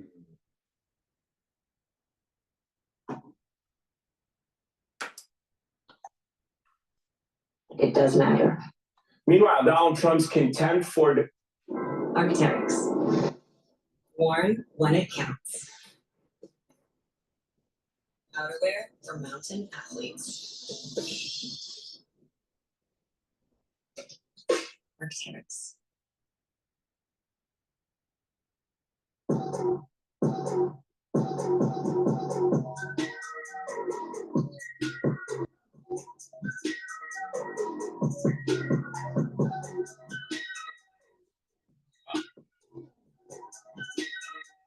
Echo came out with a new type of microscope. Interesting. Meanwhile, Donald Trump's contempt for democracy was on full display during a rally in Pennsylvania earlier today. Again, here is just a part of his chilling message. They are fighting so hard to steal this damn thing. We had the safest border in the history of our country the day that I left. I shouldn't have left. I mean, honestly, because we did so well. To get me, somebody would have to shoot through the fake news. And I don't mind that so much. I don't mind. Now, the Trump campaign released a statement after those remarks, which feel more like gaslighting than anything else, referring to the media. They write, quote, he was actually looking out for their welfare far more than his own. Now, Trump's consistently violent rhetoric lays bare a crucial difference between our two political parties, if you want to call them that. In a new piece, columnist Ezra Klein wrote in the New York Times, we're used to elections pitting Democrats against Republicans. This election pits guardians against counter-revolutionaries. Harris surrogates and supporters are united not by shared policy goals, but by a shared defense of American institutions. That's the core reason that Harris's coalition is noticeably disparate among groups of people. As her running mate Tim Walz brags, we got Bernie Sanders, Dick Cheney, Taylor Swift on the same ticket. Now, leaving Taylor Swift out for a moment, what on earth do Bernie Sanders and Dick Cheney have in common besides both being Americans who simply want democracy here to survive? Meanwhile, the Trump coalition is united by a shared distrust and desire to take control of American institutions. Klein writes, the Trumpist coalition isn't conservative at all. It's counter-revolutionary. It believes a leftist revolution has corrupted American institutions, and a counter-revolution, which may even require violence, is necessary. That's why the Trump side has elevated people like Elon Musk, who has been using his social media platform and Trump rallies to peddle anti-immigrant election voter fraud conspiracies. And RFK Jr., who built his entire failed presidential campaign around a whole host of conspiracies. You know what's amazing with including MSNBC? All right, and this clown that I never watched, but Ali Velshi is also on this channel, who I met at the Harvard Club when he was promoting his book about his family. You know, the reality of the situation here is that they're always demonizing Trump and his supporters, but yet they don't really shine the light that if Trump wins, think about what's going to happen. There's going to be a BLM movement, anti-Trump, anti-Israel movement where they're burning down the town if Trump wins, because the Democratic Party is going to have protests. That's what's going to happen. All right. Now, when Harris wins, the probability of the town's going to be burned down and all that is real low, because that's not what Republicans do. All right. But that's what the crazy ultra liberals do. I mean, just look at what has happened in recent history in the United States. I mean, who's really the rioters? It's more probable that the rioters are going to be the actual Democrats whining that Trump wins. Right? But let's just say Trump loses. What's going to happen is that there's going to be individuals, a big part of the population, if there's evidence to suggest impropriety with the voting count, people are going to be vocal about it. And what's going to happen is things will start to calm down, and you'll start to see, depending on what happens in the legislative branch. Now, if the Republicans can control the legislative branch, or at least slow it down because they control one chamber of the legislative branch, then the policies of Harris aren't really going to hurt the American family too much. If the Democrats control the legislative branch, then there's going to be more concern about the economy, and it's probably going to be more vocal, especially in the alt media world. Now, there's going to be a ramp up of additional conflict in the Middle East. And so what that's going to cause is this fraction within the Democratic Party, where they're going to start being pro-Palestinian, anti-Israeli rhetoric. And Harris is going to be in a pickle between supporting Israel or supporting our base. And the Republicans are going to be supporting Israel. Well, Harris is going to try to be supporting both sides in some way, but she's going to be caught in a pickle. What's going to happen is her own party is going to be protesting against her. That's how I think this is going to play out. But they never say that. They don't go into it's always the Trump supporters that are going to, cause havoc. I'll tell you, we are literally living through the polarization of Yesod right here. Right here. You're seeing it. Is about vaccines and antidepressants. And in today's Republican Party, you don't get to keep your seat at the table unless you are willing to defend the biggest conspiracy of them all. Do you think it's okay to spread false rumors about fraud and undermine the integrity of the election, regardless of what happens? The liberal media has done a better job of still spreading misinformation. Oh, come on, Senator. You believe that the election will be free and fair. So does that mean that you are confident that if Donald Trump loses, I know you think he's going to win. Is the election going to be free and fair? We don't know, because we don't know what the Dominion Code is. It's never been audited.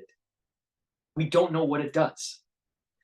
Election officials and auditors and right before the election, they do a test ballot run. So they fill out a bunch of ballots and they put it in the machine and it spits out an answer. They know what they put in. It spits out the answer, but that's pre-election. How do you know that the code doesn't have a timer? And it knows when the election starts. How does it know? How do you know that it doesn't start flipping at a certain time? So just because you did a test run doesn't mean that the code is going to behave that way throughout all of the election night. It could be timed. It could be a timer that changes it. Or this horizontal control that I was talking about several videos ago, where it can project. It's projecting the counts that are coming in. Is it way above for Trump? Well, then flip a few votes, flip some to make it more for Harris. All right? You don't know if it's doing horizontal control and doing an adjustment. You don't know because they don't let you look at the code. No one knows. That's a problem. That's a serious problem. It gets even worse though. Now, okay, so you have some municipalities that have a paper ballot only. Not that many. You have some, like the municipality I'm in, where you have a paper ballot, you bubble it in, and then you feed it electronically in a scanner, and it counts. So there's a paper trail of the machine. So the machine count and right, and the paper. Now, no one's really doing an audit, right? No one's really like looking at the paper ballots and making sure that the receipt on the machines in that voting district match. They're just saying what the machine counted. Now, there is a paper trail if you want to audit it, which is good. There are other municipalities that don't have a paper trail. It's all screen. And when you click the screen, you think you're voting for Trump. The machine may count that vote for Trump. It may not. And there's no paper trail to do an audit to make sure that the paper matches the machine because it's only screen related. That's a problem. Now, I've only seen one of these machines, I think once, and it was in Michigan, all right, years ago. It was a screen type thing. And I don't remember having a paper ballot. It was a screen thing. So there's different regions of the country have different mechanisms of how this vote is counted. The paper ballot only, and those paper ballots are counted. A paper ballot that's scanned, and there's a paper trail, but not audited unless someone tells them to audit it, like if it's really close. But it's not randomly audited. And then the screen only, which no one knows what's going on in the black box. Because how do you verify? Because you do the test. Let's say you just have a screen version of the voting booth. You have a test where it's just this only screen related. You do the test and you do, let's say 10 votes, 5 for Harris, 5 for Trump, right? And you do this 5 times. You click Trump, right? And you register the vote, and you do that 5 times, and you do the same thing for Harris 5 times. So when the printout comes out with the count, it should be 5 for Harris and 5 for Trump. But that's pre-election when you do the test work. How do you know the code doesn't change when election time happens? Because the code, the behavior of the machine, could be programmed to change during election night. All right. So if you don't have some sort of receipt to prove what the machine is counting, a paper receipt, not a printout from the machine, right? Because the machine could be manipulating. You need to have some sort of paper that the actual voter touched before it was registered in the machine. When you have that, then you have an audit trail. All right. We don't audit. It's just votes are certified. People need to wake up to this concept. These are 2 different words. Certified means some election official looked at the count and they're certifying that it's legit. But they didn't audit to prove that that certification is legit. 2 different concepts. And you need to audit the fucking code, and you need to have a paper trail to be able to do some sort of statistical audit to make sure that there's not impropriety. In addition, you need to do an audit of voters that voted that shouldn't be voting, that are voting illegally. So certification of a vote and an audit of a vote and of its voter roll are 2 different things that are not happening.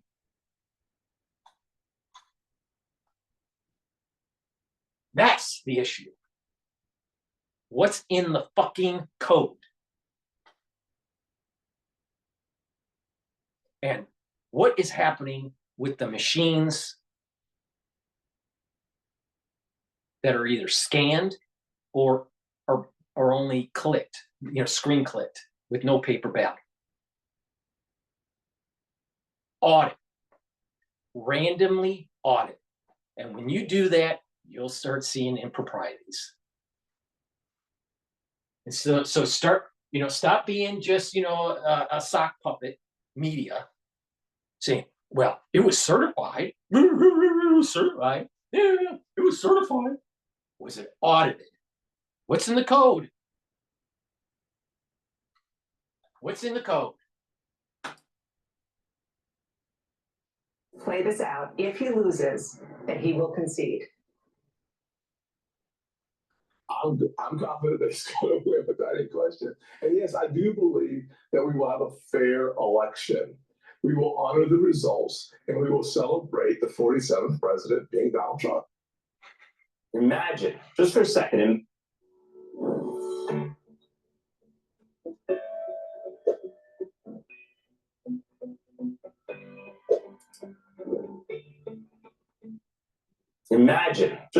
imagine how different things would be if the power players within the Republican Party cared less about winning and actually more about America. Imagine if the GOP had turned Never Trump after the Access Hollywood tape, after the January 6th insurrection, after Imagine if we didn't have a national security state that made a fake dossier, had the CIA and the FBI go after Trump illegally, hide it, not really fully divulging to the judge what they were really doing. And this operation was rubber stamped by Obama.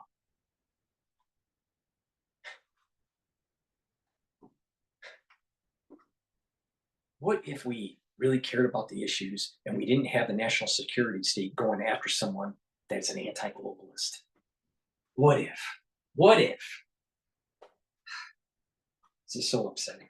Please go to my store, the-studio-reykjavik.com. Improve your health and help support my work by purchasing the structural nano silver soaps that I have. I have 5 different varieties. This one happens to be lemongrass, but I also have 4 other varieties. So please go to my store, the-studio-reykjavik.com, and get the structural nano silver soaps. They're very high quality. Get a couple bars for your household. They'll neutralize pathogens, and it's very good for your skin. Pancreatic health is really important, especially when you get older.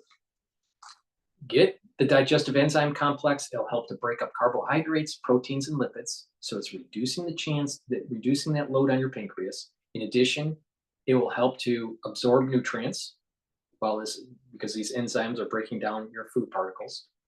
And if you work out, or if you're an athlete, taking the digestive enzyme complex will help with your recovery from your workout. So please go to my store, the-studio-reykjavik.com, and get the digestive enzyme complex. These enzymes also can break up glycoproteins, really important in the 2020 crisis. And oh, by the way, it also has bromelain, which will help to break up clots because it's fibrinolytic. So this is a dual purpose product. It'll reduce clot formation. In addition, it helps to break up glycoproteins. That's really important, especially if you have some sort of genetic integration that took place post-2020. And this will help digest carbohydrates, proteins, and lipids. Very important, especially when you get older. So please go to my store and get the digestive enzyme complex.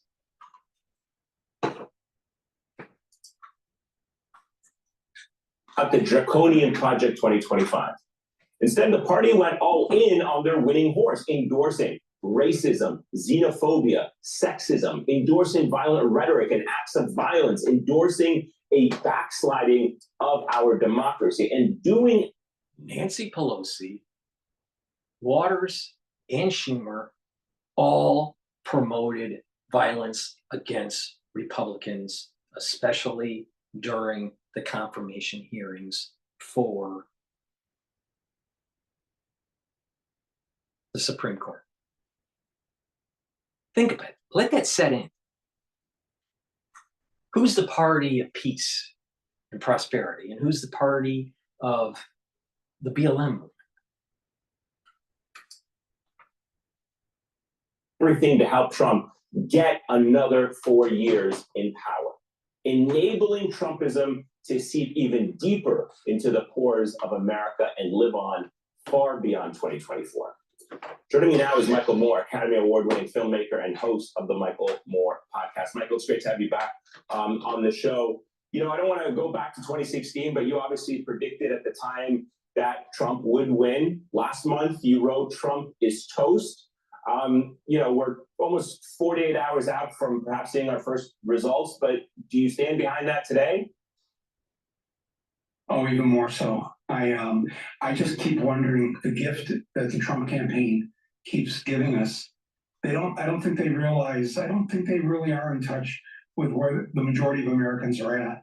The majority of Americans do not want this divisiveness. They don't want the threat of violence. We are okay to disagree with each other, but that's where it ends. We go to vote. Who wins, wins. Trump needs to get in, and he needs to look at the national security state, needs to truncate it, make it more efficient, and investigate anyone that did election fraud in 2016 or election interference in 2016 or in 2020. And I'm willing to bet that when you actually look at it, when you actually investigate it, you're going to see that the national security state was going after Trump, and they sided with the Democratic Party. And the mainstream media is tied to the national security state through the Smith Modernization Act. And when you investigate it, you're going to be able to see a direct line of command and control from the national security state through the agencies on the mainstream media. And this plays out with how they were censoring on social platforms like Twitter and Facebook and YouTube during the crisis in 2020. We need to investigate it.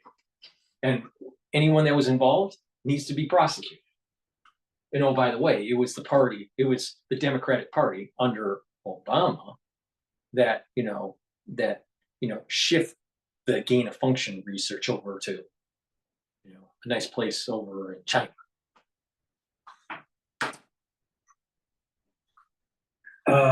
Half the time I've been very happy with who's won, and the other half of the time I haven't been. And we move on with our lives. The fact that the way that what you just played here, I hadn't heard Trump out of those words. I'd heard somebody say that he said that, but to hear him say that about they can shoot through the media, the assassins, go ahead and fire, and all those other things you just played, it's like they really believe that the average normal American wants to hear that. They actually believe that we don't like immigrants. We are immigrants. We are all the children and grandchildren and great-grandchildren of immigrants, unless you are African American or unless you're amongst the first peoples that were here. We are all the product of immigrants, and we love our grandparents and our great-grandparents. The reality is that we have laws. Michael Moore, we have laws, we have borders, and they're breaking it.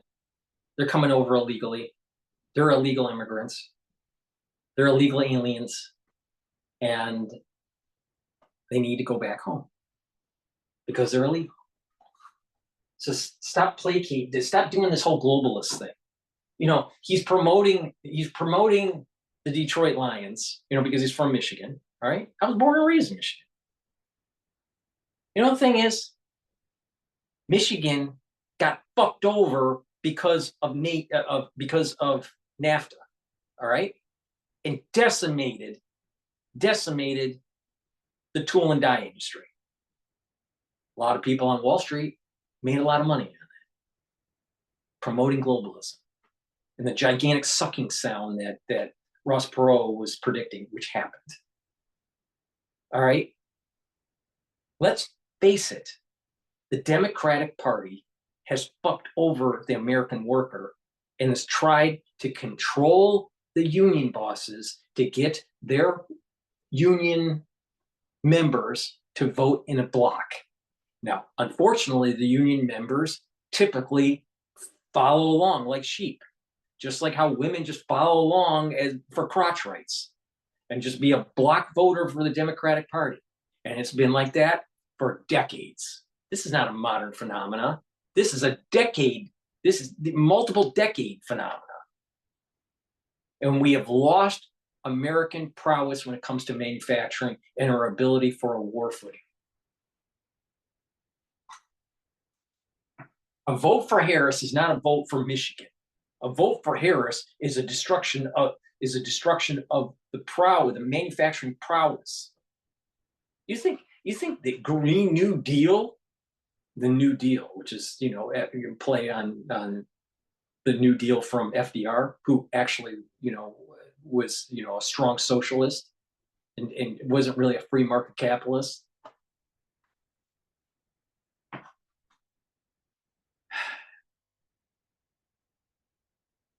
Kamala is bad for U.S. manufacturing. They're in bed with BlackRock, pushing a green agenda that is going to make things more expensive and make suburban life harder. And that is middle America. Middle America is right there. So wake up, Roger, or wake up, Michael Moore. I mean, who do you support? Do you really support Michigan or not? If you really support Michigan, how can you say that Harris is going to be better for you? Huh? Huh?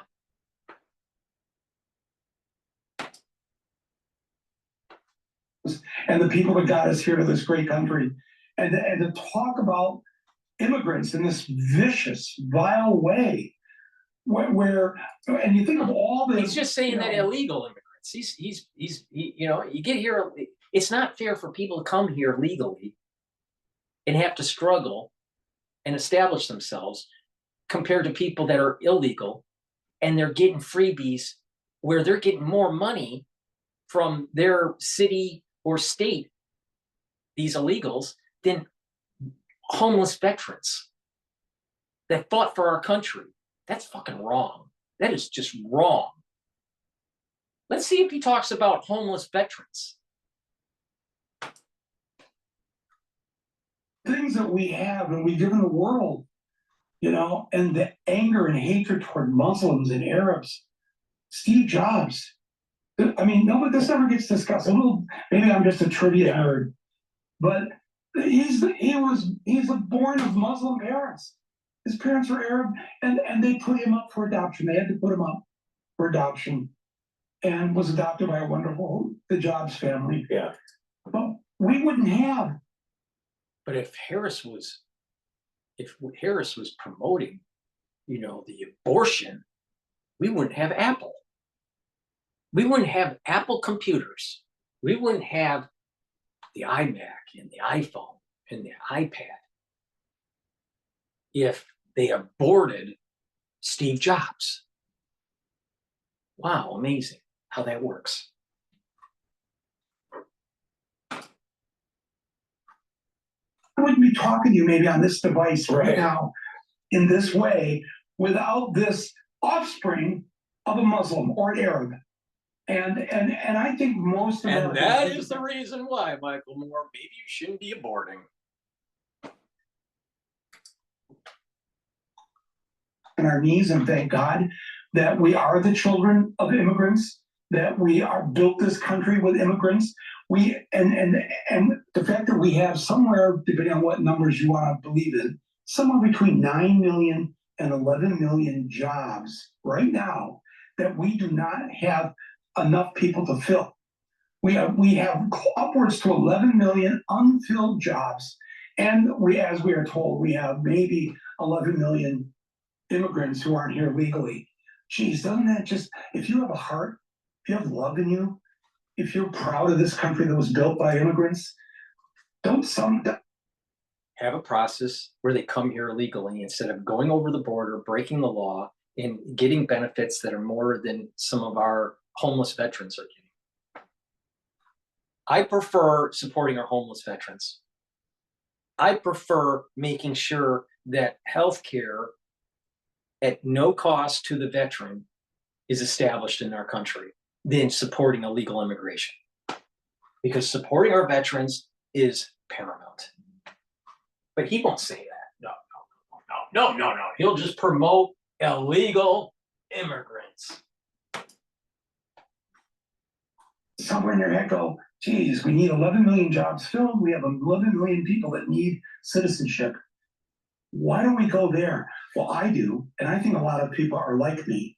And I think that they are going to be very surprised. I'm talking about the Trump people and the MAGA nation by what's going to happen on Tuesday. Not only do I feel, to answer your question 10 minutes later, that I feel the same way that I felt a few weeks ago that Trump is toast. Absolutely. I feel it more. Now, I know I don't want to say it too loudly because our work isn't done. Right. We all have doors to knock on tomorrow. We all have to make sure we get people to vote. I've asked everybody to think of 3 people that maybe they know at work or school or whatever that aren't going to vote, to get them to the polls, drive them to the polls, take them to lunch afterwards, have a party after work, after ever you've taken the office to go vote. We have work to do in these 48 hours. But having said that, I'm very optimistic and hopeful, and frankly, I know people watching this, Mike, how can you say that? You know, we have all these crazy people and all these Trumpsters and MAGA Nation. And what I say to them is, honestly, I have a lot of personal, deep faith in my fellow Americans. Yeah, and it's definitely going to do the right thing. It's a very important sentiment. I think a lot of people are definitely counting on the goodness of Americans to see this through. Let me just talk about your state, Michigan, for a moment. We got a lot of deep faith Americans that Michael Moore puts a lot of stock into to do the right thing, to not audit the election, not look at the Dominion Code, not question the improprieties that are going on in municipalities. Deep faith in some kid with a backpack just stuffing ballots in a box. Why do we even have these ballot boxes out in public, where anyone can dump anything in there? They should be going to an office, they need to sign something, and it's one ballot. It's not 10 ballots, it's not 15 ballots, it's one ballot, and it's signed. They sign that they delivered it to the office. No, you make these ballot boxes so you can play games. That's the elephant in the room, Michael Moore. Well, you're an elephant too, because you need to lose some weight. Talk about the last time you joined us back in July when Biden was still running. You had this to say about his support for the Israeli Prime Minister Benjamin Netanyahu. Take a listen. The fact that he would decide to hug Netanyahu, to go there and tell him, as the tape you just showed in November, just people wanting a ceasefire, that's it. No, he goes, no. This has, I think, really rattled people in my state. All right, so that was back in July. Give me a sense of what you anticipate happening in Michigan on Tuesday. Well, when Biden was running there in the early summer, support for Biden-Harris, which was at 70% 4 years ago, they got 70% of the Michigan Arab Muslim vote, was down to 12% because of Biden endorsing, embracing, and enabling the slaughter of tens of thousands of civilians. I don't know anybody watching this, whether you're Irish, whatever group you're part of, if you were Jewish, just pick the group, and your tax dollars are going to kill the cousins, the relatives, the friends, the neighbors of where you came from. What do you think the people of Detroit and Dearborn are going to do with that? Well, the good news is Biden stepped aside, Kamala Harris came in, and that 12% support of Biden-Harris jumped to over 43%. That's good news, but it's still quite a bit behind the 70% they had 4 years ago. So we're estimating in Michigan, possibly we need 40,000 votes of the 40,000 Arab and Muslim Americans they're not going to vote for Trump. I mean, he already had 1/3 of the vote. He'll get 1/3 of it this time, not anymore. As the world turns, please go to my store, because the election is in free for all, and you may not be able to sleep. So please go to my store and get the Good Night formula. This has tryptophan and melatonin in it. It's very important to have a good night rest because it helps to detoxify your central nervous system with getting into deep sleep and REM cycle sleep. It helps to consolidate memory, and you're going to be well rested. Chronic sleep deprivation can lead to early signs of dementia. So please make sure you sleep well. It will improve your immune system and it will improve your aging. All right. People that are sleep deprived, they get sick more often and they usually look older. So please make sure that you get enough sleep. Take the Good Night formula every night as part of your anti-aging protocol, as part of the detoxification protocol, especially if you're not getting well-rested sleep night after night. It's important to get the 3 cycles of REM sleep, and many people are not. They're stressed out because of economics or the election, or their whole community is aborting kids, whatever it is. All right, please go to my store and get the Good Night formula. Omega-3 is very important for your cardiovascular health. It'll help to lower LDL levels and increase your HDL levels, so you're improving your lipid profile. That's really important because when you lower your LDL levels, then you're reducing the chances of developing plaque in your arteries. So please go to my store and get the omega-3. Omega-3 also helps to prevent your red blood cells from oversticking and causing clots. So this is very important, especially after the 2020 crisis. So it's really important to take the omega-3 every day. And lastly, vitamin D3. It's a cofactor, a gene expression cofactor. It helps to absorb calcium, and it helps to get cells to go into apoptosis. So please go to my store, the-studio-reykjavik.com, and take the vitamin D3 every day. I take it twice a day. I take it one soft gel in the morning and another soft gel in the evening. If you follow my advice on some of my videos, I also explain on how to use vitamin D3 with other supplements to mitigate, if not completely eliminate, osteoarthritis. All right. As the world turns, what's going on? Welcome back. Donald Trump and Kamala Harris are making their final pitches. What's going on?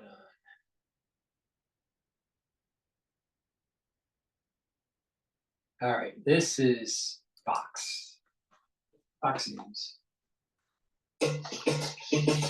Each and every day, you make decisions. To make the right decisions, you need more than just data. You need the right information. But getting the right information. What's their biggest concern right now if you're the Harris team? Republicans do have an advantage in early vote numbers. When the early vote come in, it's going to look a little bit different than 2020, and that's scary. So that is very interesting. Jim Messina with his take on the early vote so far. A couple of things here we want to look back, all right? You've got a candidate on the ballot for the third time at the national level. So what does the end vote look like? Does it look like 2016 where Trump squeaked out a win here over Hillary Clinton? He swept the blue wall, made it red, Southeast red as well. Or does this election look more like 4 years ago, okay? Here's Biden squeaking out a win over Donald Trump, okay? What did he do? He flipped that red wall, made it blue yet again, then a little bit of blue down here as well in the Southeast. Let's go to this right now because Madison was just talking about the early vote. This is what happened in 2020. You had just shy of 159 Americans voting, okay? So far, right now, okay, no pandemic, no COVID, no nothing. You're at 77 million, so just about half of the total that we expect in the end. And among those, now there's a category of others. Sometimes they register as independents, etc. But based on party, based on the states and early voting that report by party registration, Democrats make up 41% and Republicans make up 39%. This is one of these things that Messina was talking about in the soundbite. This is one of the things that I'll cruise on back over here. We'll bring in our guest here today. This is one of the things that Republicans like to see right now in the early voting. We'll see how that shakes out once we add them all up there, Dana. All right. Well, Harold Ford Jr. and Trey Gowdy are here with us, so no one better than to shake that out for us. So your thoughts about that and maybe the concerns that Messina has. So good morning. Glad to be with you. Election Eve, Trey and I haven't been on the ballot. We understand how election needs feel for candidates across the country. I think you said it well over there at the board.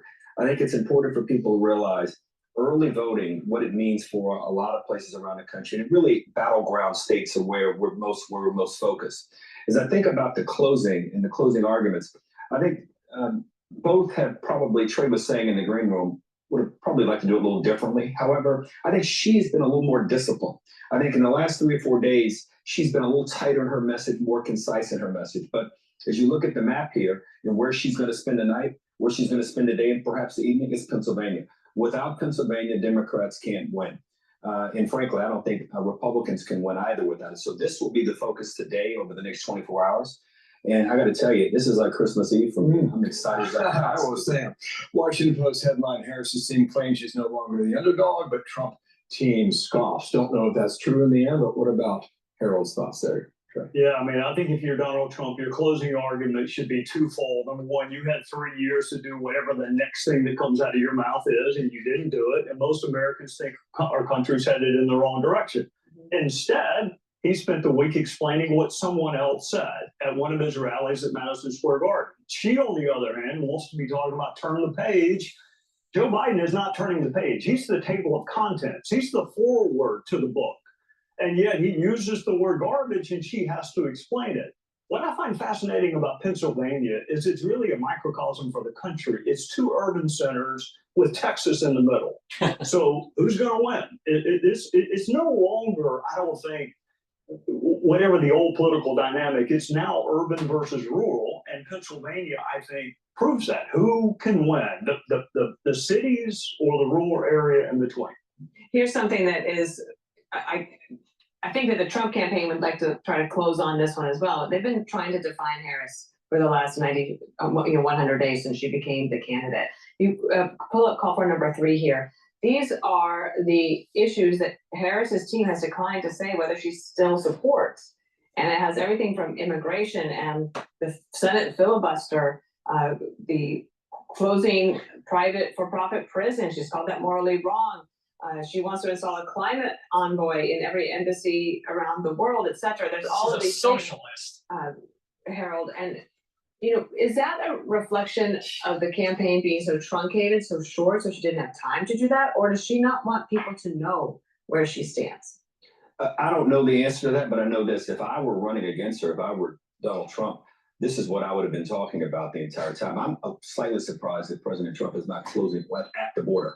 I mean, I would have had the cameras there saying to the country, here's why I have to be president again to ensure that we get some reasonableness and sanity here. I think for President Trump, some of the undisciplined way he is closed has invited people or given people permission to think back about the things they didn't like about him 8 years ago. And the question is, do you want that in your living room? Do you want that in your dining room? Do you want that in your kitchen, your bedroom, wherever you consume television or media for that matter? And for her, I'm surprised that she didn't have to give. Don't you want America to be interesting? Do you think America will be interesting under Harris? Or do you think America would be interesting and you get a better light on the national security state under Trump? Forum interview. I'm surprised she didn't have to do more. I thought what she did with Brett, she did a good job. I would have done more if I were her. But we'll have an opportunity to say this Wednesday or Thursday. I think as we sit here today, she's in a good position. He's in a good position. It's interesting that he's going to spend as much time in Georgia that the Republicans are. I thought you would think that Georgia and North Carolina might be locked up, but in fact, it seems like the play he's been running for the last 4 days is Georgia, North Carolina, Pennsylvania. Now, if you go to the board over there and add up electoral votes, that would be enough to get him back in the Oval Office. Just a couple things on that. If she wins, Trey, she would be the first candidate, certainly in the modern era, perhaps ever, who's never held a formal press conference. I don't know how you feel about that, but Nikki Haley went public You're not a child, you're a man. So stop wearing so many layers to go outside. You get the Bearskin Tactical Hoodie 4.0, the 10-pocket tactical micro fleece. How you feel about that? But Nikki Haley went public. Here's her op-ed today. Trump isn't perfect, but he's the better choice. If you like his policies but are put off by his tone or excesses, consider the cost of the past 4 years. I don't know how you evaluate that, but Nikki Haley's waited twice now on the final 7 days. Well, my first analysis is I never got in trouble for something I didn't say. So if you don't talk, it's hard to get in trouble. The problem with Kamala Harris is she has a voting record, and it was to the left of Bernie Sanders. I mean, very few Americans think death row inmates ought to be able to vote. I like maybe none. When I say very few, I mean none. But she did. So she either has to explain her change in position, which is always tough, or she has to just not talk. Donald Trump didn't participate in the primary debates. Katie Hobbs won in Arizona. I mean, I think it's on us as voters if we give people a free pass for not having to explain their positions. But both sides have done it in the past. I hope it's a tradition that ends. I hope this is the last time that we allow the candidates to dictate to us, presidential candidates, when and how many debates they'll have. They should have 3 always, and they should split it up about the issues. But we'll have the opportunity to talk And about Bill and Dana should moderate one. Trey, if the Trump victory, however, have you given thought much to how it might be different from his first term?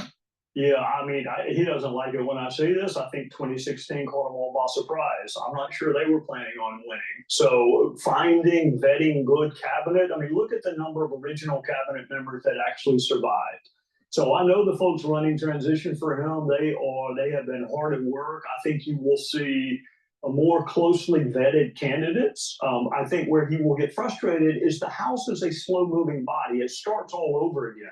So he may have an agenda, but the House takes a while to get cranked up. He's going to have to do it with executive action, which conservatives used to not like, but now they're okay with it. Depends on the timing, right? Harold, any final last word?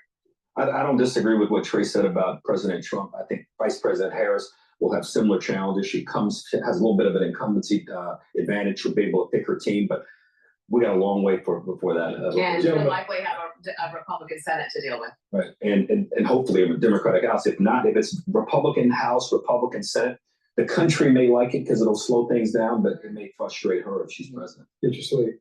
All right, guys. Thank you. Thanks All right, so good to have you here.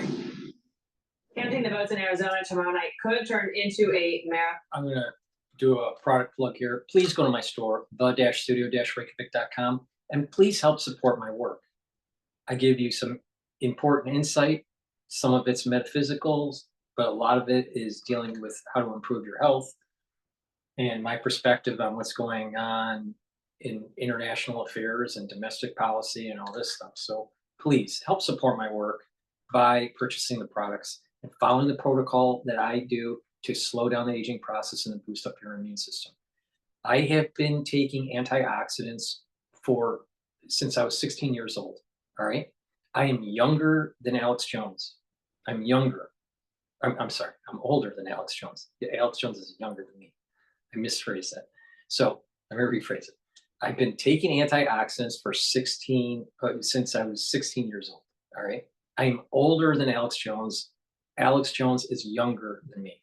All right, by 2 years. He was born in 74. All right. So I'm older than Alex Jones. I am biologically, I'm a lot younger. All right. Chronologically, I'm older, but biologically, I'm a lot younger than Alex Jones. All right. So I've been focused on slowing down the aging process and trying to tweak it and taking different types of supplements as they come on board in the market. And some things I've tweaked and stopped taking. Some things I've just added to and learned how to stack. So this is something that I've been doing since the 1980s. All right. And I've learned a lot, on top of some of my academic, learnings, and education. But I do what I say other people should do. All right. I tell you what my protocols are, what I take.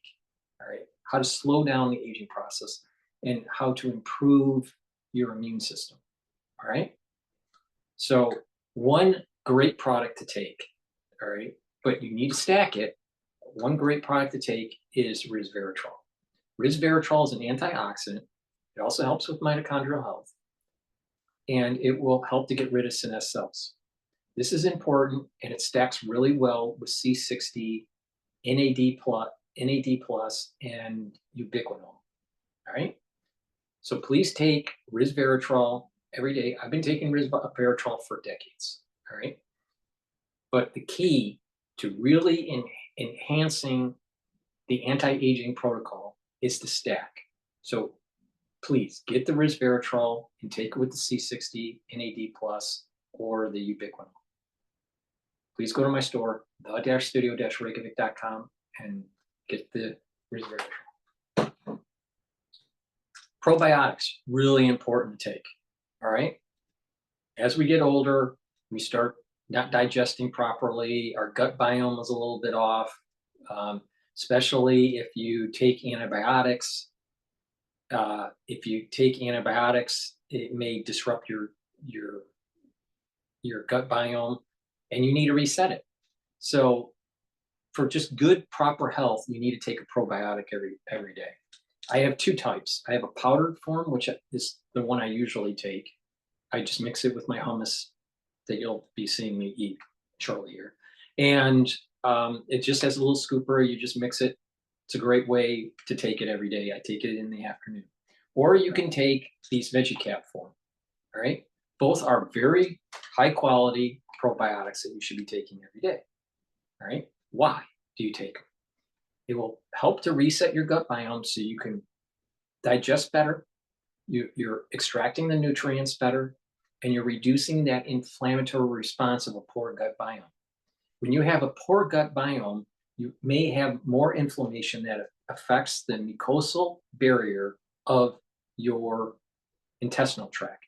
When that is disrupted, you're increasing the chances of getting sick, you're increasing the chances of leaky gut syndrome, and you're increasing the chances of DNA damage in the crypt of your colon. So take my advice, proper diet, proper exercise, right? And make sure you get a probiotic, all right? So please go to my store, get the VeggieCap version, or you can get the powdered version that I have here, and reset your gut biome and take it every day. And you're going to start realizing that your metabolism is better, you're having more energy, and your mood's better, because there's a communication between your gut and your liver and your gut and your brain. So please go to my store, the-studio-reykjavik.com, improve your mental clarity, your mood, your metabolism, and reduce that inflammation in your gut. Go to my store and get the probiotics. All thanks to a ballot in Maricopa County that is unusually long. Tell us more. Alicia Acuna, she's there in Phoenix with the story. Hi, Alicia. Hi, Dana. I spoke with a Maricopa County elections official who told me that the county is already, quote, backed up as it processes the early mail-in ballot here. And in large part, that's because of the county's long ballot. It is 2 pages, double-sided, with an average of... We experience the life we focus on. If you and I want to have an extraordinary quality of life, then you have to understand what creates the quality of your life. Because whatever you... 2 pages, double-sided, with an average of 79 different contests. It's twice as long as most years. So taking the pages out of the envelopes is double the time. This could impact voters in 2 ways. First, it's likely going to delay fuller results we historically see here in the hour after the polls close. We will still be able to report early results, but only a percentage as they catch up. Maricopa County says they are working 24/7 and have added shifts. And second, a long ballot can equal long lines on election day. We talked to a couple of people who said it took them about an hour. It definitely took more time, and I felt like I did have to spend more time going into depth on everything on the ballot. Are you concerned about the lines on Tuesday, people waiting while other people are filling out that long ballot? I am concerned. Ease of voting has always been a concern for me. So I think, the whole system needs to be reframed and really thought about to make voting easier for everybody, because it is a struggle here.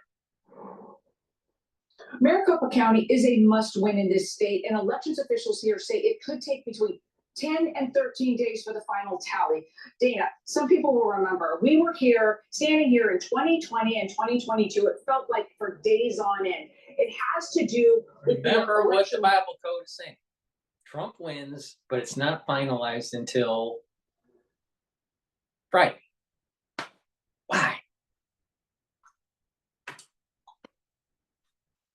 here in the order in which the ballots are allowed to be counted. So we're trying to establish kind of a level set for expectations because, again, Arizona is going to Arizona. So we're all just going to have to settle in. Dana. Come on, Arizona. Ew. Figure it out. Thanks, Alicia. Hey, Dana, we showed you just a moment ago, among the battleground states now, Democrats lead Republicans in turning out the vote. So, but it's only by 2 points. That gives Republicans a lot of hope that they can overcome this tomorrow with their in-person vote. Here's another thing we're looking at right now. Gender gap is huge right now. Men favor Trump by 18 points. Women favor Kamala Harris by 16, according to the poll that NBC put out. And here we go on the issues, all right? Immigration Trump, inflation Trump, economy Trump, unite the country, Harris, and abortion, Harris by 20 points. 50. So unite the country for abortion, vote for Harris. Yeah. Well, one last thing here on women, they turned out by 53% and men 44%. This is not battlegrounds. This is all the votes that have been cast thus far. So women, you want to unite the country so you can have your abortion. Now, most likely, those are coming from high density areas in the country, these mail-in ballots. But who knows? Who knows? You know, I'm telling you, there's this charge within Yisod, in the Sephirah, that you know, with male, female, you know, this whole idea of gender dysphoria and this the battle for abortion, and it's just the family rights and this idea of, you know, the family unit. You know, it's even the term Yisod is like foundation. There's a foundation. It's just before it goes into Malchut. It's called foundation, but there's a procreation, sexuality component to the attributes of the Sephirah for Yisod.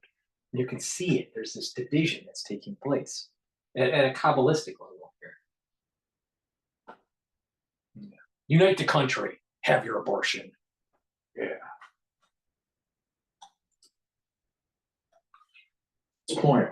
Typically, in a national election, women make up 52% of the vote nationwide. So that's just a tick higher, and we'll see how it goes tomorrow. I'm Steve Ducey. I'm Brian Kilney. And I'm Ainsley Earhart. And click here to subscribe.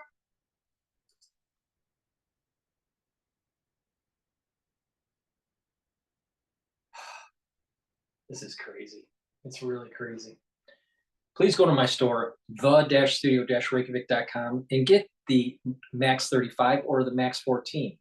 Max 35 is 35 ppms. Max 14 is 14 ppms. This is a structural nanosilver liquid that you take with a teaspoon. You just take a teaspoon of the liquid each day, swish it in your mouth, gargle with it, 20 seconds, 30 seconds, and then swallow it. What will happen is it's neutralizing pathogens and maintaining the mucosal barrier, that lining, maintaining that barrier to mitigate infection. It's a great way to neutralize pathogens, and it's part of a 3-pillar system of my protocol. The first pillar is neutralize pathogens, the second pillar is bring down inflammation, and the third pillar is taking strong antioxidants to soak up free radicals. So please go to my store and get the Max 35 or the Max 14. Take a teaspoon a day. If you're not feeling well because of the cold season or whatever, take a tablespoon or 2 a day. And since we were talking about inflammation, a great way to bring down inflammation is to take turmeric. Turmeric is an antioxidant, so it'll soak up free radicals, but it will also bring down inflammation. This is great to help improve your immune system and to slow down the aging process. In addition, by taking turmeric, it will also help with your recovery during a workout because it's reducing that inflammatory response from the workout. Taking ashwagandha also will help with your immune system and your cardiovascular system. And let me explain why. Ashwagandha root will control your glucose levels, all right? Your blood glucose levels. So lower your blood glucose levels. Blood glucose is much too high in the United States, and that's pro-inflammatory. So if you're controlling the blood glucose levels, you're reducing the inflammatory response because of those high glucose, that high glucose level. You also control cortisol levels. By having high cortisol levels, chronic cortisol levels will weaken the immune system. Because what happens is that that's a very pro-inflammatory response, and if it's chronic, it can cause problems with your body, cause damage, and you'll age faster. And in addition, when you have high cortisol levels, you have problems sleeping. So again, I told you the whole reason why it's really important to get 3 cycles of REM sleep. So you want to control your cortisol levels, and you want to control your blood glucose levels. And you can do that taking ashwagandha root. In addition, when you do that, you're bringing down that inflammatory response. So you're helping with your immune system, but you're also helping with your cardiovascular system. Because remember, it's through inflammation and oxidized LDL that causes the buildup of plaque. So these are synergistic. You can take them together, turmeric and the ashwagandha, bring down inflammation, help with your cardiovascular health, and help with your immune system. All right. What is going on with Fox? Now, there used to be a cookie cutter way to help you be successful online. And a cookie cutter worked really, really good. In fact, spawned tons and tons of businesses almost overnight. The problem is we're too good. And well, we're here on the couch. We're actually in Studio M, which is a timeshare, because during the morning we do this show, and then tonight, Brett Baer, the anchor and executive editor of Special Report, takes over with the special coverage. Same positioning. Pretty much exactly. We just swap out a couch for a big desk. Big desk. Big plastic. Good to see you, guys. Yeah, good to see you. I know you toured this afternoon yesterday. What do you think? I mean, there's times when you have to be like a laser with your questions. Other times there's so many smart people, so many experienced people that don't really know what is next, or I never saw anything quite like this. We haven't seen anything like this being this tight. You know, I did say last night on the panel, I know it's going to be either really, really close, or Harrison's running away with it, or it's a Trump landslide. Right. One of those will happen. I think you've covered all the bases. Absolutely. So let's talk about Nikki Haley. She's on board, at least in print, in the Wall Street Journal. One of the Trump officials told me they like this better than a joint appearance. The headline is Trump isn't perfect, but he's the better choice. And she gets specific from domestic policy to foreign policy. Does this go a long way? I think it does. I think it does with especially a Wall Street Journal reading, maybe a Nikki Haley following voter who hasn't decided. Understand that I don't think there are many who haven't decided. Peggy Noonan said there's undeclareds, but maybe they've decided. I think there are smaller and smaller groups of people who haven't come to the decision. Yeah. It's just whether they're going to be motivated to vote on Tuesday or not. 80 million people will have voted. How crazy is that? That is crazy. Do you think have you heard there are a lot of voters that are just not going to vote because they don't like either candidate? I haven't heard that. I've heard a lot of motivation, and both sides think that they are really stirring up their base. I've talked to both sides about ground game, and there is an equal thought about it. Democrats traditionally have a better ground game, so they feel confident about it, but the Republicans have done a great job this year, though. With Elon Musk and others. Yeah. In fact, I was just talking to one of the people who is involved on the Republican side in the Get Out the Vote tomorrow.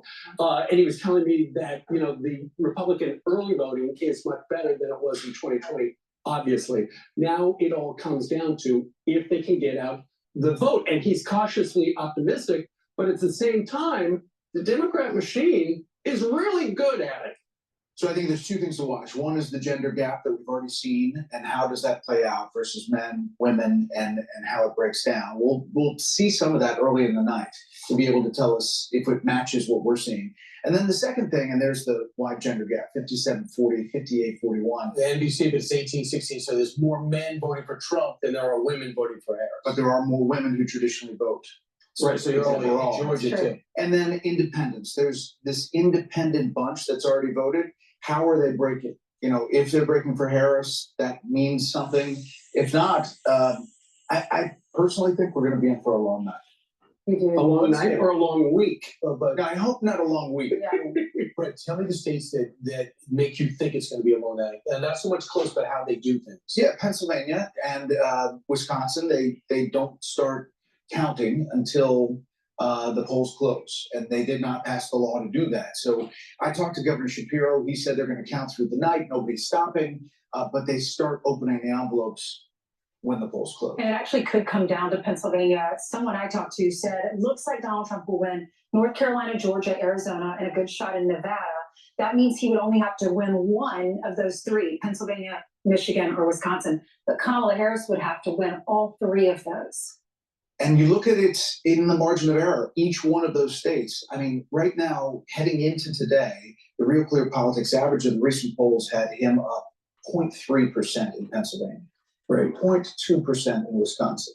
Now he's up, but it's all within the margin. Right, and every swing state is within the margin of error. And there's an item today in the New York Times and the Washington Post as well, talks about how, given past polling errors, we don't know what polling error they're going to make tomorrow, but there probably will be one.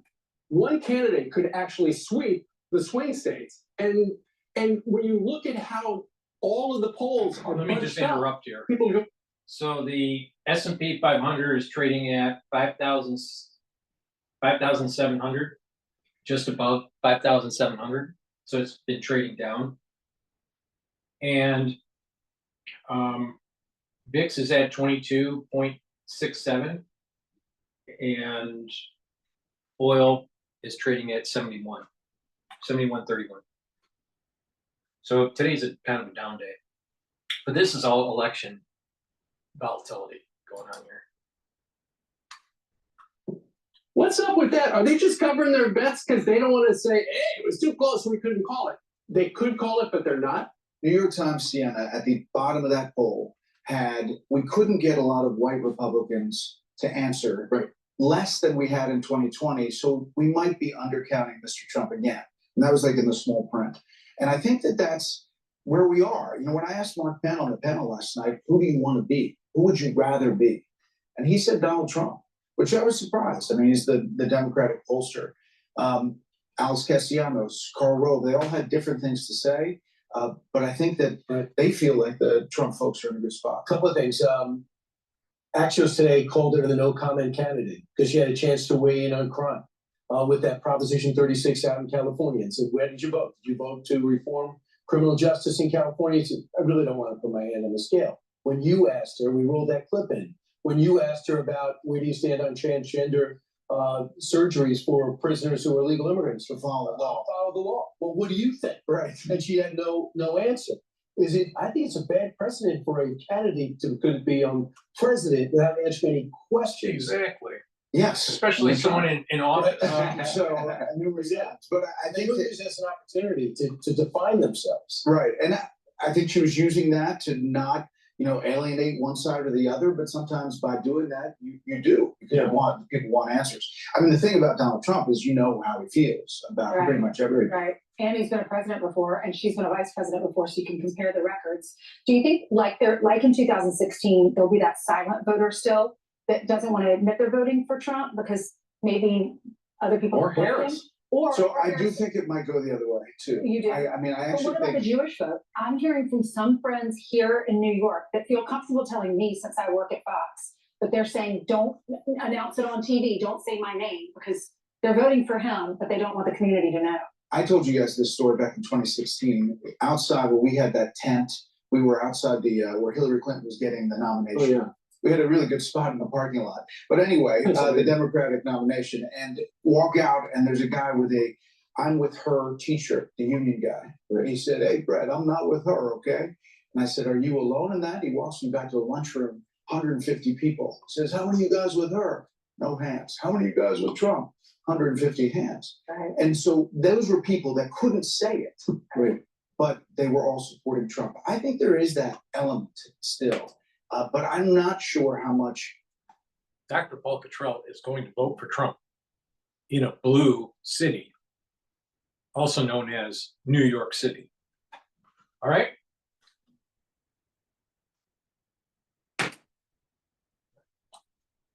we know about the vote that's already banked, especially the gender gap. If she loses, when the finger pointing starts, do you think they will regret not having come on Fox more? I do. I think to get more eyeballs, to especially for disaffected Republicans or independents that they were trying to get with Liz Cheney and other efforts that they were making. Yeah, I think so. And you don't have to answer, but you told me in the green room about a brush with a celebrity. Do you want to reveal this? Because it is very interesting. Well, yeah. It only happens in New York. I went to dinner with Harold Ford and Alex Castellanos last night, and Alec Baldwin and his wife came up to the table, and he said, "I really liked playing you." And so they were very gracious. I didn't take a picture. I thought it was a little over the top. Harold said we're too big for that. And I said I would have loved a picture. But you're kicking yourself. Yeah. So how was he? Was really gracious. He was really great. We had a nice conversation. Well, you know you made it. You're on SNL. Right. Was he watching you to see how you ate so he can portray you again? Don't you guys have? We got him. Oh, yeah. We've had many. Not everyone's happy with theirs. How's yours? not good? Okay, all right. I had that guy Bobby Moynihan. Yeah. Easily 150 pounds overweight. Wow. A ton of shit. But whatever. So you've got a big night. It starts tomorrow night at 6 p.m. with Martha. Yes, and it's going to be a cast of thousands. We will have everything covered, and it's really cool. The technology is going to be. How do you prepare? Showing Again, I'm doing a live coverage of the election night and following the markets too, because there's going to be overseas trading at the same time, and then the futures market. So I'm going to be talking about the market. I'm also going to be, covering the polls and everything that I do with the show. But please go to my channels, subscribe to all of them, and I will be doing a live feed on one of the channels. It will be the big channel, or the second to big channel on YouTube. And you can follow me that way live. So just make sure you subscribe to all my channels and check in. I'm going to start the show at about 7 o'clock. And I also will have a feed for Spaces on X. So you can raise your hand in Spaces and come onto the show and tell me your take on election night, who's going to win, what you're seeing, what's going on in your area, why you voted for whoever. I'll be cordial, even if you're a Harris supporter and, want to destroy the country, but that's okay. But, the bottom line is I'm going to do a live show, take calls, starts at 7 o'clock, probably going to take this all the way to about 11 or 11:30. So please make sure that you follow my channels and tune in on my live feed at 7 o'clock tomorrow. 7 p.m. What does he do? He's in another dimension. No, it's like Tom Cruise. What's that movie? Tom Cruise. Minority Report. Those new graphics are incredible. He has the two boxes, and he can pull the states into. He can move things around, which is great. It's going to be fun. This is our studio. It's going to be really cool to watch, and I think you're going to feel that you're a part of it. What do you do to prepare? Drink a lot of coffee. Yeah. Hey, we have a lot in common. Yes. All right. Brent, thank you very much. Yes. Okay. And first do radio, 906. Okay. I'm Steve Ducey. I'm Brian Kilmeade. And I'm Ainsley Earhart. And click here to subscribe to the Fox News YouTube page to catch our hottest interviews and most compelling analysis. All right, let's go to Bloomberg. We haven't heard anything about. If you support Trump, you need to see this. Brighteon Channel is giving away a free one. I think the point about who does that benefit? I mean, both sides, all sides are showing up. The real question is, what do voters want and what's at stake? And how many of these voters are new voters? In 2020, it did not show up in 2020 or in 2022. A lot of the get out the vote work has been focused in the civil rights community, and certainly by us at the leadership conference, of making sure those people who can vote know where and how to vote and feel that their vote matters and will count. And that's why I think we're seeing high turnout, is people are feeling that. Whenever you're speaking anecdotally to Americans across the country, what's more specific when it comes to policy proposals do they constantly keep bringing up to you? Look, people are very concerned, obviously, about everything from the state of our democracy and our freedoms, particularly abortion. But in communities of color, criminal justice reform is a huge issue, as is education. But I think we also know that across the board, costs are an issue.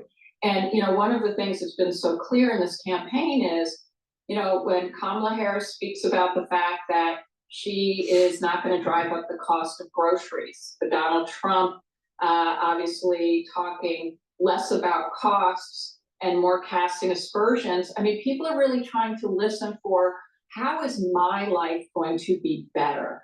And they're responding to where and how they're hearing very clear messages about what things they would see and feel in their own households and communities. I think that's also why we're seeing so many women vote, because abortion and access to abortion as an issue of healthcare. Reproductive freedom is not just reproductive freedom, it's also the ability to get the care you need, including if your life is in danger. And we're seeing that as a huge motivator and topic of discussion. And I think that's part of why we're seeing what we saw in that. Trust me, most abortions are because of financial issues. Most abortions are elected because of financial issues. It's not because of trying to save the life of an individual, incest, or rape. Most abortions are because of they're scared, they don't want it, they got pregnant and they don't want to have a kid. That's the reason. It's like some sort of social economic pressure. Where's the delineation of protecting the unborn? Where? Now, obviously, when you get to late-term abortions, it's, getting into the realm of killing.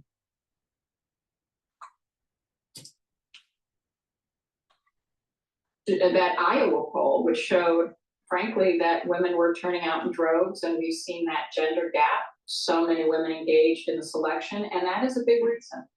Right. Maya, thank you so much for joining us. We really appreciate getting some of your time. Maya Wiley, she's the president and CEO of the Leadership Conference on Civil and Human Rights, giving us her preview of, again, the selection for tomorrow. And again, the news this morning was, I got a new poll out over the weekend showing that Kamala Harris, at least in the state of Iowa, is showing some strength there. So that is certainly notable.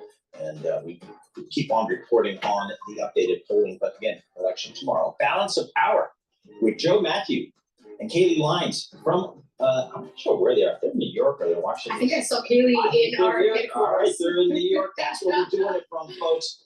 That starts right now.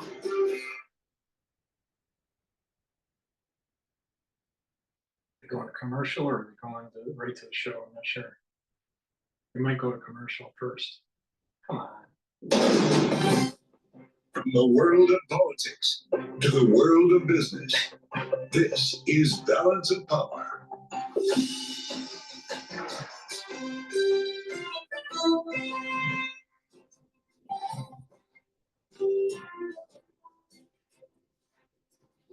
From New York. Balance of Power, the globalists. World headquarters in New York, to our TV and radio audiences worldwide. Welcome to Balance of Power.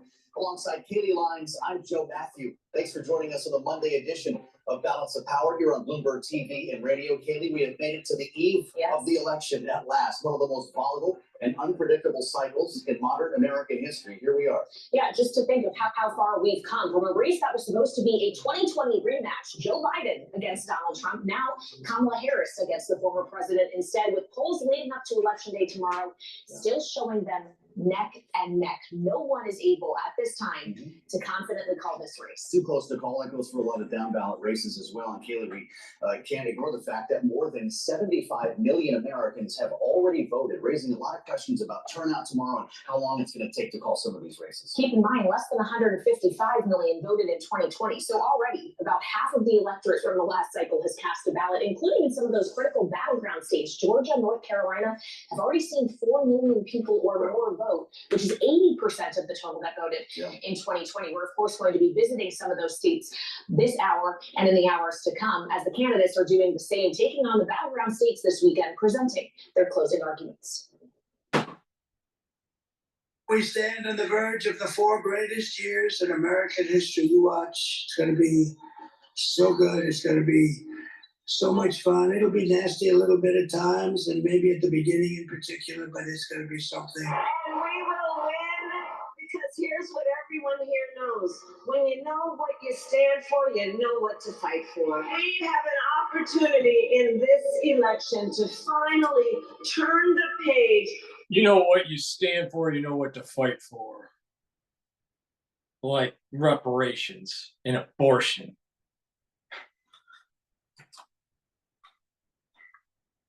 Decade of politics driven by fear and division. So let's get in the field. Covering the Trump campaign for us now in West Palm Beach, Florida, is Bloomberg's Tyler Kendall. What's happening on the ground there, Tyler?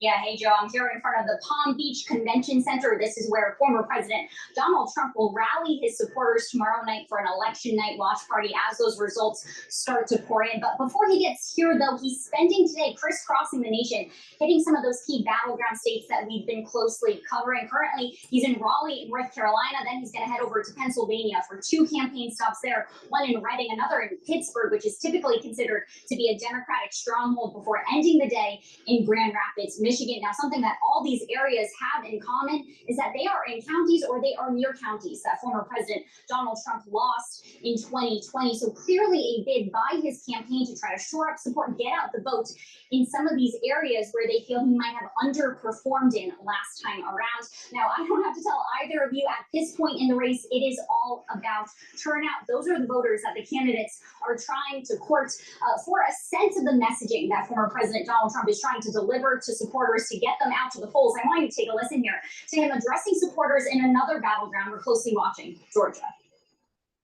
It would be nice. It's obviously not necessary, but it would really be nice to have more votes than they do. But we're going to bring so many things back to our country, and they're common sense things like that. You need to get out and vote. We're going to do things that are going to make you so proud. And we just don't want to take a chance. You know, now, we talk a lot about undecided voters. Today, when we're talking about them, though, it's not necessarily undecided between Trump or Harris. It's undecided on whether they will go to the polls at all. These are the voters that the campaigns need to mobilize. But it is important to note, as you noted at the top, we are seeing a surge in early voting. The latest count showing us that at least 76 million Americans have already cast their ballots. Joe and Kaylee, that is well above pre-pandemic levels. All right, Bloomberg's Tyler Kendall, live in Florida for this election week. Thank you so much. Now, as Tyler mentioned, Donald Trump will be ending his day today in Michigan, and that's where we go next. Joining us from Detroit is Bloomberg's Romaine Bostic. So, Romaine, Hold give us a on. sense of how it's feeling in a super tight Michigan, not just at the presidential level, but in the Senate race as well. Yeah, this is probably one of the swingiest of the swing states. Please go to my store, the-studio-reykjavik.com. We're in the cold season in the United States, and we don't want the pathogen called the Democratic Party getting into the White House. So please go to my store, the-studio-reykjavik.com, and fight the cold season with structural nanosilver drops and lozenges. I have it in honey and lemon. I also have it in blueberry and cherry. They're in 100 count. The drops are smaller than the lozenges, but they'll neutralize pathogens and create the secretions that you need to protect the mucosal lining. So you're neutralizing the pathogen and mitigating further infection. It's really important to neutralize infection and irritants right away. I also have it in lozenges, which are a little bit bigger, in a 21 count with the flavor Manuka honey. So please get a couple bags of the Manuka honey lozenges or the different drops that I have for your household, so you have it available right when you have that irritation. You take it and you're mitigating the infection. So please go to my store, the-studio-reykjavik.com, and get the structural nanosilver lozenges and drops. Get a couple bags for your household and be ready for this cold season. Because you don't want to get infected with the disease called the Democratic Party. Saying that President Trump will be making another appearance here later tonight in Grand Rapids, Michigan. That will be at least his 22nd appearance here in the state of Michigan. Kamala Harris just leaving Michigan just a few minutes ago. She spent the last couple of days through Detroit and in Lansing, Michigan. She has made more than 20 stops here as well, including at least 10 since Joe Biden dropped out of the race on July 21st. Tim Walz also making his way through the state. J.D. Vance scheduled to be in Flint, Michigan, and there's a big reason for that. Of course, the blue wall state, not quite the blue wall state that it used to be. Trump flipping the state back in 2016, Joe Biden flipping it back in 2020, and right now here in 2024, it's all up for grabs. A big part of that, of course, is the level of undecided voters here, probably more so than what we saw in the past two presidential cycles. A big part of that coming from union membership, a big part of that coming from the Muslim and Arab American population. Trump needs to win Michigan. Continue their tradition of voting for Democrats, something they've done by about a 3-to-1 margin in past elections. But the time I spent yesterday out in Dearborn and Dearborn Heights, Michigan, really strongholds for the Arab American and Muslim populations, tilting much more to Trump this election cycle. The mayor of Dearborn, a Muslim American, endorsing President Trump, and Hammerattic mayor also endorsing Trump. That's the first Muslim majority city here in the United States of America. Anger right now about the Biden administration stance on the situation in Gaza, a protest vote, if you will, that could go for Trump or the third party candidate that's dominating the ballots here in those areas, Jill Stein. A perfect framing of battleground Michigan. Thank you, Bloomberg's Romaine Bostic, as we throw the best of Bloomberg at this election. You'll be hearing a lot more about this as we make our way through the hour here. We want to bring you next to North Carolina, where Bloomberg's Anna Edgerton is standing by with more, yet another swing state that is too close to call, Anna. That's right. I've just come from Trump's rally here in North Carolina. He was speaking just a short time ago. But I talked to voters outside, and everyone I talked to had already voted. Now, Trump's base in North Carolina is very loyal, very reliable. But the question is whether he can pull in those unaffiliated voters. There are nearly 3 million people in North Carolina who are not registered with either of the major political parties. And so those are really the voters that both campaigns are targeting. There's also a bit of an enthusiasm gap here in the final week. Republicans, very loyal to Donald Trump, but Democrats have turned out and added people to their volunteer base. There are 45,000 people who have volunteered for the Harris campaign since she became the candidate, and 95% of those are volunteering for the first time. So they're doing everything they can to turn out the vote, to make sure. How much are they being paid? Please go to my store, the-studio-reykjavik.com, and take the lignin powder that I have. You take it every day. This helps to boost up your immune system and brings down inflammation. All right? It also is an antioxidant. It helps soak up those free radicals. It's really important to boost up your immune system, slow down the aging process, but also improve your endocrine system. This is for males and females. It'll help with the hormonal and your hormonal axes for your endocrine system, but it's great for your immune system. So it's for males and females. Take the powder, mix it with food, a smoothie, or you can mix it with filtered water. Take it every day, boost up your immune system. Take the lignins, go to my store, the-studio-reykjavik.com. I also have a detox zeolite. Zeolite is a negatively charged molecule that will soak up positively charged molecules like heavy metals, toxins, and chemicals, especially forever chemicals. So it's really important. Start with filtering your water and stop eating bad food, all right? Pre-packaged, pre-processed kind of, food. That's really bad for you, all right? Stop doing that. The next step is to detoxify your body. And a great way to detoxify your body is to take zeolite. Soak up those heavy metals, those toxins, and chemicals. You can take this every day. Just take a couple drops underneath your tongue and drink filtered water. If you want to detox only once or twice a year, which is okay too, what you do is you take about 4 drops underneath your tongue or more, drink the filtered water, and do that until the whole bottle is gone, and then you do that once or twice a year. It's up to you. But you do get better results if you have a maintenance, you do a maintenance all year round. So please go to my store, the-studio-reykjavik.com, and get the zeolite. Don't be a Democrat. People who need to learn more about these candidates can and make the decision to actually go and cast a vote. All right, Bloomberg, Anna Edgerton in North Carolina, thank you so much. And as we spend our time looking at these 7 battleground states that ultimately could decide this election and how everything will shake out, we're gonna have the voice now of Laura Brown, political scientist and author of the book Amateur Hour, Presidential Character and the Question of Leadership. She is joining us live from Washington, D.C. Oh, Laura, so let's bring up Bloomberg with pro-globalists, pro-erode the Constitution, pro-one world government. Bloomberg is all about, regional area, economic regional areas. Break down the borders, weaken the currency, pro-globalist, ship the manufacturing to lower cost centers so the traders on Wall Street can make more money. Who cares about the middle class? That's Bloomberg, all right? And so they're going to bring on, just hours away. Tomorrow people are finalizing their votes. So hours away from the election day, and they're promoting a book about Trump being, a bad guy. Amateur hour. Balance of power, but there's no balance of actually journalism.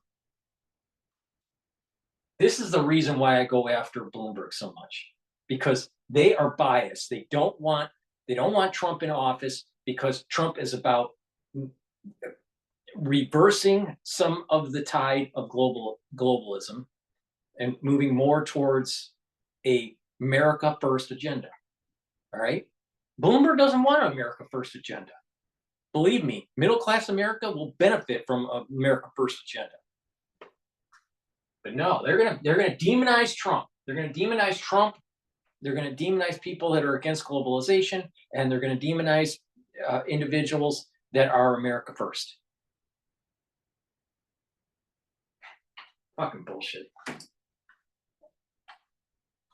Everyone was struck by a poll not in one of the swing states. It was the Des Moines Register poll in Iowa that showed Kamala Harris up by 3 points. Obviously, it's an outlier, but it does reveal some things demographically about women and senior women. Now, remember what Huckabee said when we were doing our broadcast, this transmission, and it was genius. No one's going to Iowa, so it's already in the bag. The game is in Iowa. Neither candidate is going to Iowa.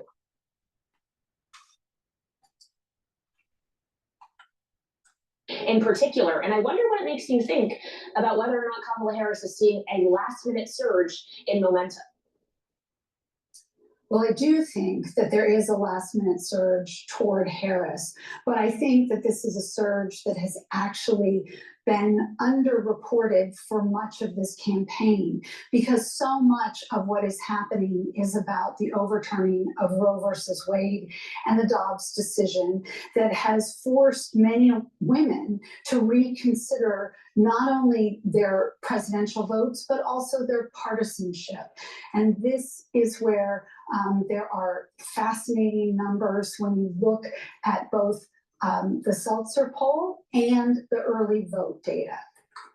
Well, interesting if we can add another poll to this conversation, Laura, and that's New York Times, Siena College. They're out with their last blast of the cycle, and it dropped this morning. Really interesting here. Not only are things tied up, we know that in the swing states, but the early vote is giving us a sense maybe of the direction that things are going in the late hours here. Signs that late deciders are breaking for Harris. Among the 8% of Bloomberg voters is trying to demonize Trump. She wins 55% to Trump's 44%. How seriously are you taking these numbers? Well, I take them seriously because when you look at the overall early vote data, we don't know who is actually voting for whom, but what we do know is who is turning out. And who's turning out are white women who are older, and many of them in suburbs. Because when you look at that data, you do see that there is a gender gap, you do see that it's suburban voters, and you do see that it's more senior voters than not. I'm not trying to demonize or ridicule senior women, but why do they care if there's abortion? Their ovaries have dried up, all right? What is it with white suburbia that hates having family creation? I don't understand this at all. I do not understand this dynamic that's going on in the United States. What the hell is going on in white suburbia?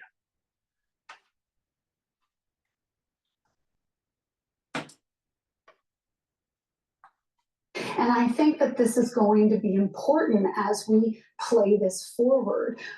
It's also particularly interesting when you think about Iowa, which had a sort of reversal or a lockdown with regard to abortion in the immediate aftermath of the decision. And then you take a look at some of those southern states where Harris and the Democrats are even competing at the Senate level.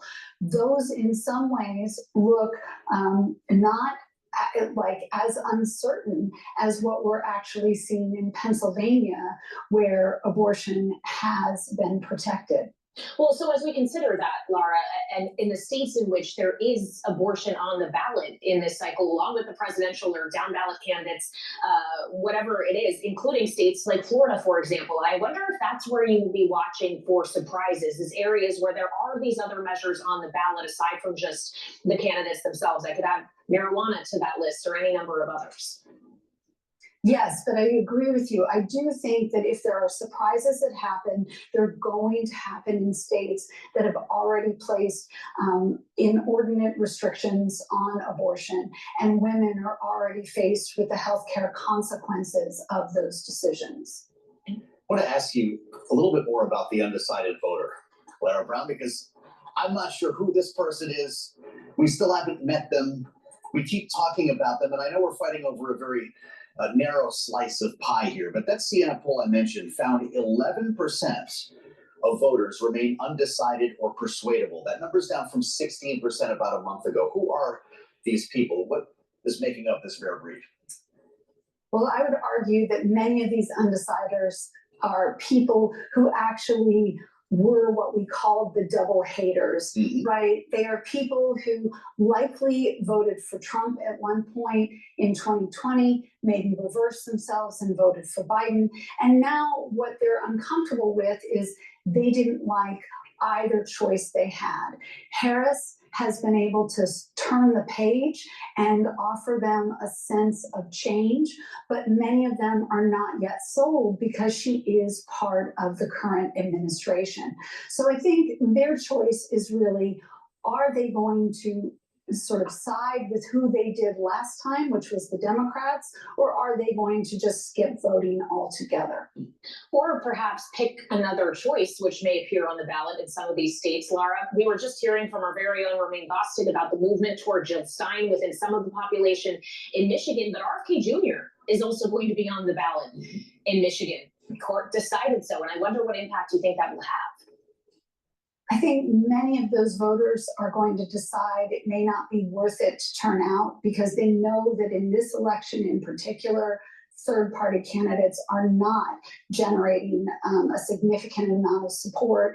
And most voters on election day ask themselves if they are comfortable wasting their vote. So I do think we're going to see very little actual vote share at the end of the day for these third-party candidates. A lot of questions, Laura, about ticket splitting, and I know I get some eye rolls when I ask experts about this, but the fact is all the Democratic candidates for Senate in the races that we're watching are outperforming Kamala Harris in those cycles, echoed again today in that Siena poll. Will ticket splitting be a phenomenon in states beyond Arizona? Well, I think we are going to see it in some states. I would be surprised if it was, double digit or that it was more than sort of 4% of voters doing that. But there are some voters who say to themselves they'd like to have their incumbent be reelected, but they may have a desire for change at the top of the ticket. And that could, reverse as well. So we will see some splitting because many voters say to themselves, it's good to have divided government, even if all of our political science shows that that is a recipe for deadlock. Well, yeah, markets might prefer a divided government as we consider our audience here on Bloomberg TV and radio, and that does seem to be at this time what they are betting on. Laura, we've had a long conversation for the last several weeks, frankly, of how the markets seem to have much more conviction than we were seeing in the polls or than most political scientists like yourself were telling us about the odds of a Donald Trump victory. It does seem like some of those bets are getting pared back as we look at what is happening in treasuries, in the dollar, and some of the other Trump-oriented trades today. And I just wonder if this is now the market meeting what everybody knew, or if something else has emerged to get to where we started this conversation on the idea of momentum that actually suggests things are different on this Monday than they were just days ago. Well, I think what is different is that this is the time when organization actually begins to show. So I think what we are seeing is that the Harris campaign has been organized. They put substantial resources. They've had thousands of volunteers. And Harris is notorious to being disorganized and infighting within her campaign. Then all of a sudden, out of the blue, that they're so organized and in sync and on the same page, something doesn't sound right. Please go to my store, the-studio-reykjavik.com, and get this structural nanosilver gel. This is a dual purpose product. It will help improve your skin by applying it on your skin before you go to bed, exfoliate in the morning. You'll notice your skin is clearer and tighter, especially around your face. This can be used to neutralize pathogens. You can put it on your hands, around your mouth, around your eyes, around your nose, around your ears. Lightly coat your nostrils. It'll stay active for 5.5 hours to neutralize pathogens. In addition, if you have a cut or an abrasion or a minor burn, you put it on that cut, lesion, and it will heal quicker, about a third of the time quicker. So please go to my store, the-studio-reykjavik.com, and get the structural nanosilver gel. It is a dual purpose product, right? And I believe in dual purpose products to provide to my audience. I also have a structural nanosilver toothpaste. Get a couple tubes of this for your household. It's a very high quality toothpaste. It's the best toothpaste that you're going to be able to get. It has no fluoride in it. All right. And this will neutralize pathogens, whiten your teeth, freshen your breath, maintain a good gum line. And with good oral hygiene, you're reducing the chances of cardiovascular disease and you're reducing the chances of valvular disease. So please go to my store, the-studio-reykjavik.com, and get this great high quality toothpaste. Get a few tubes of this for your household. Very high quality. It's way better than anything that Alex Jones sells. My products are better. All right. So please go to my store, the-studio-reykjavik.com.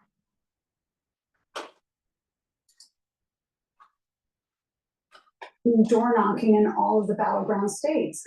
Former President Trump mostly outsourced that work to Elon Musk and to Charlie Kirk. And there are reports that neither of those efforts have been as successful or really as robust. So I think what we're seeing is the markets realizing that when the election sort of comes down to the wire, they may have made a bet more upon atmospherics rather than the data underneath. All right, well, let's stick with this for a minute then, Laura, because I have to ask you not who's going to win the election, but when it might be called. There were a lot of concerns on Wall Street that we could go through several days of uncertainty, not unlike 4 years ago, and we know how much the markets love that. What's your take on the days after this election?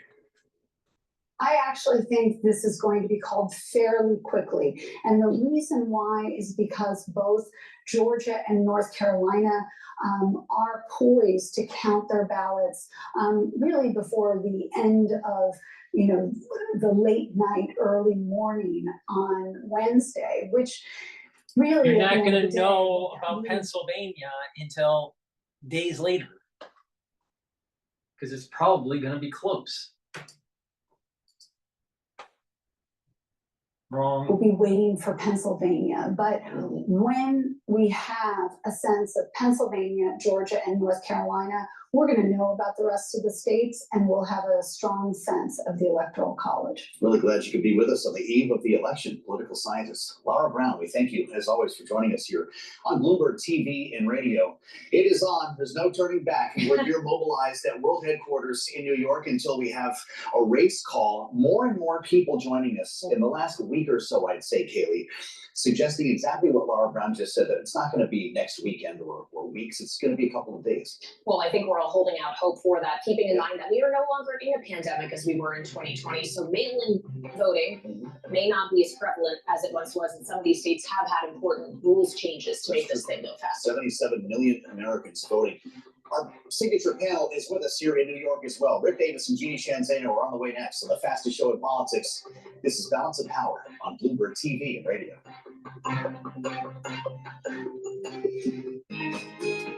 All right, let's go to CNN here with Bill Clinton. To learn about Congress. So you might be wondering when we'll get the results this time around.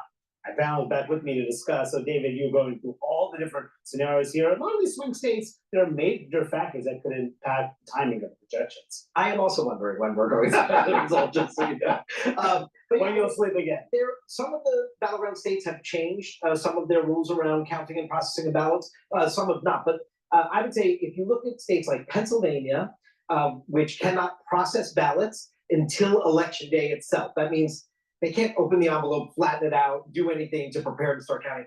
And there's still going to be not as much mail balloting as in 2020, Manu, but a significant amount. But look here, Wisconsin also can't process until election day. And then go to the bottom of that list, Nevada and Arizona, there are tons of mail ballots that do not yet get counted on election night. So I would say the two states that are not on there, Georgia and North Carolina, we're hoping for some quick counts early in the evening, see what the state of play is there. But Pennsylvania, Arizona, and Nevada, we're going to wait a while. You know, Georgia and North Carolina, they have a history of fast count. And there are also states that if they both look good for Harris, that is a big sign that she's going to have a good night. But if they both look good for Trump, it means she is really dependent on getting Pennsylvania. And, you know, even though— Which doesn't necessarily mean it'll be a bad night. It just means it's going to be a long right, it'll be a long night. You know, it is true that it took until Saturday last time to declare a winner with the results finally coming through in Pennsylvania. But in 2016, also a very close election, we knew Wednesday morning who had won that race. Even though Trump said this on election night, even though the race had not been called and been trending in Joe Biden's direction. This is a fraud on the American public. This is an embarrassment to our country. We were getting ready to win this election. Frankly, we did win this election. I think you can bet Trump's going to do the exact same thing this time.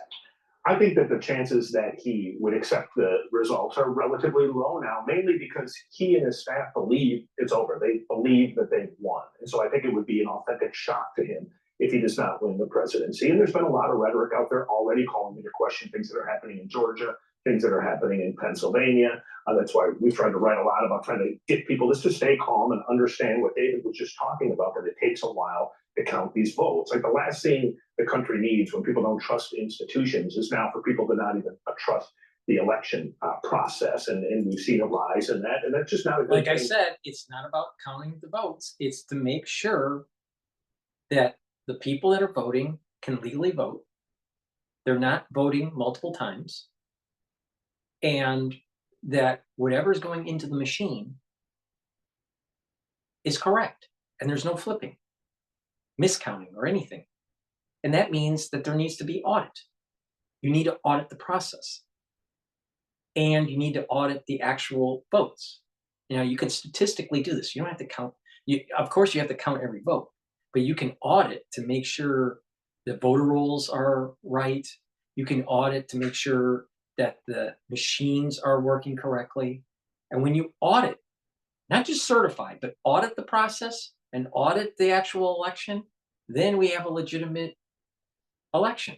But when you're not auditing it and you don't understand fully and you can't prove that there's not some sort of flipping in the machine through, some black box process, then there could be improprieties that are taking place in certain municipalities. And this is the point that people that are concerned about election integrity are saying. Certifying the vote doesn't mean anything. Certifying and auditing does. They're two different things.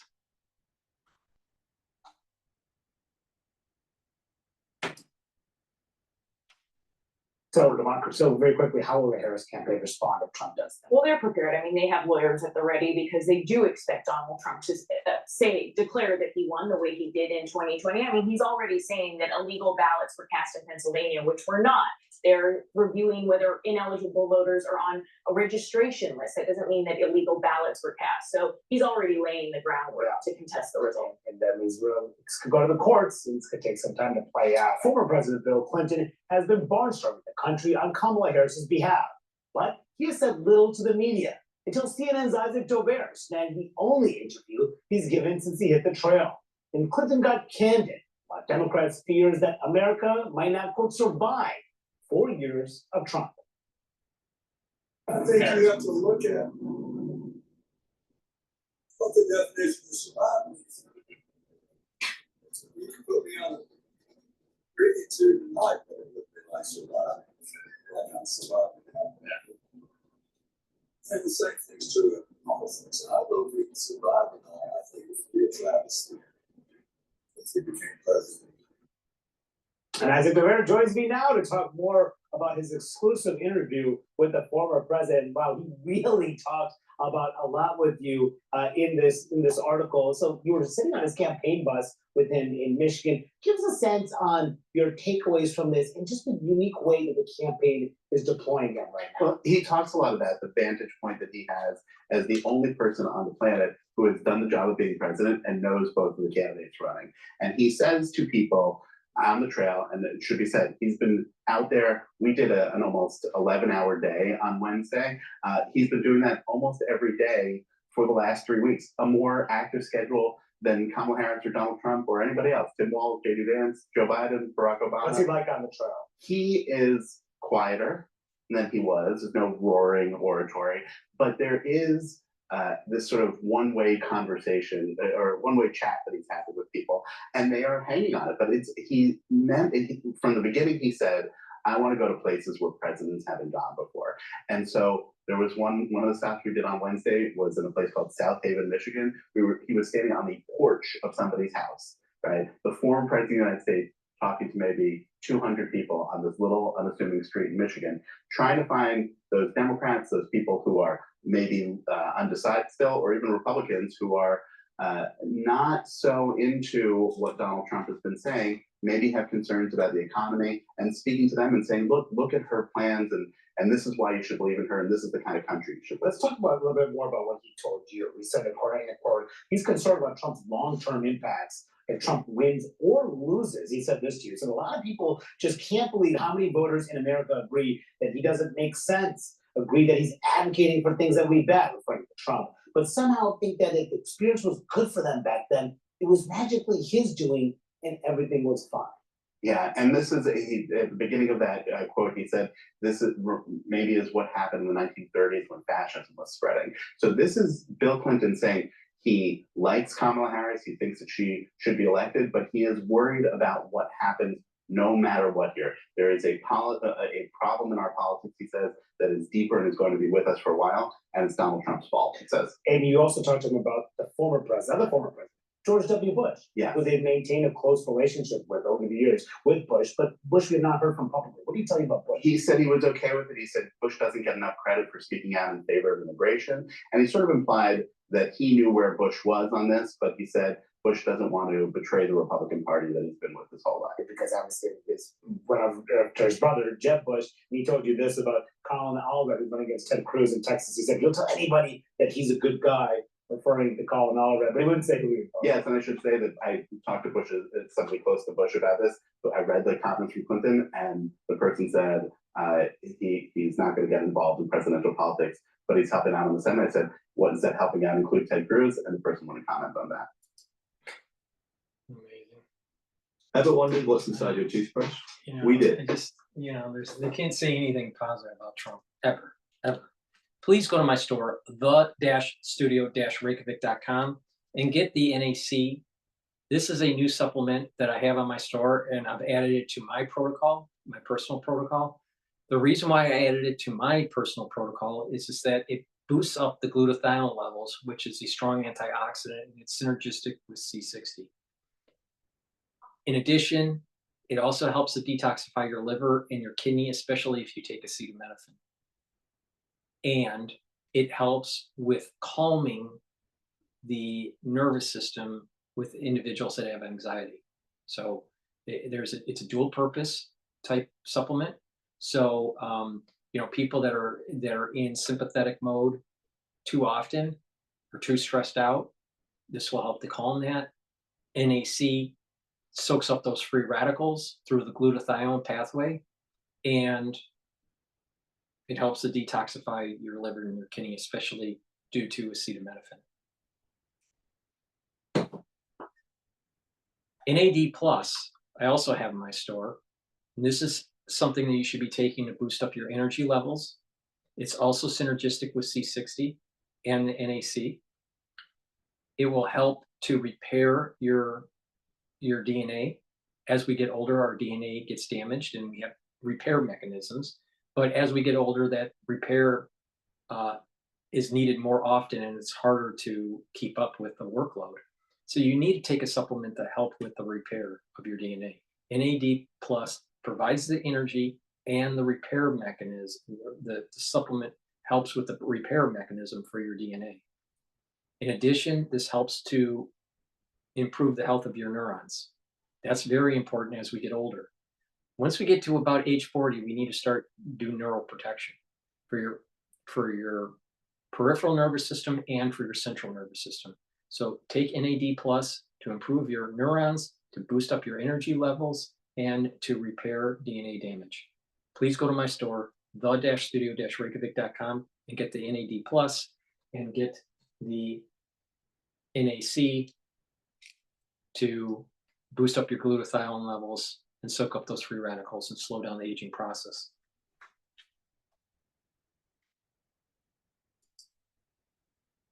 All right. What else is going on here?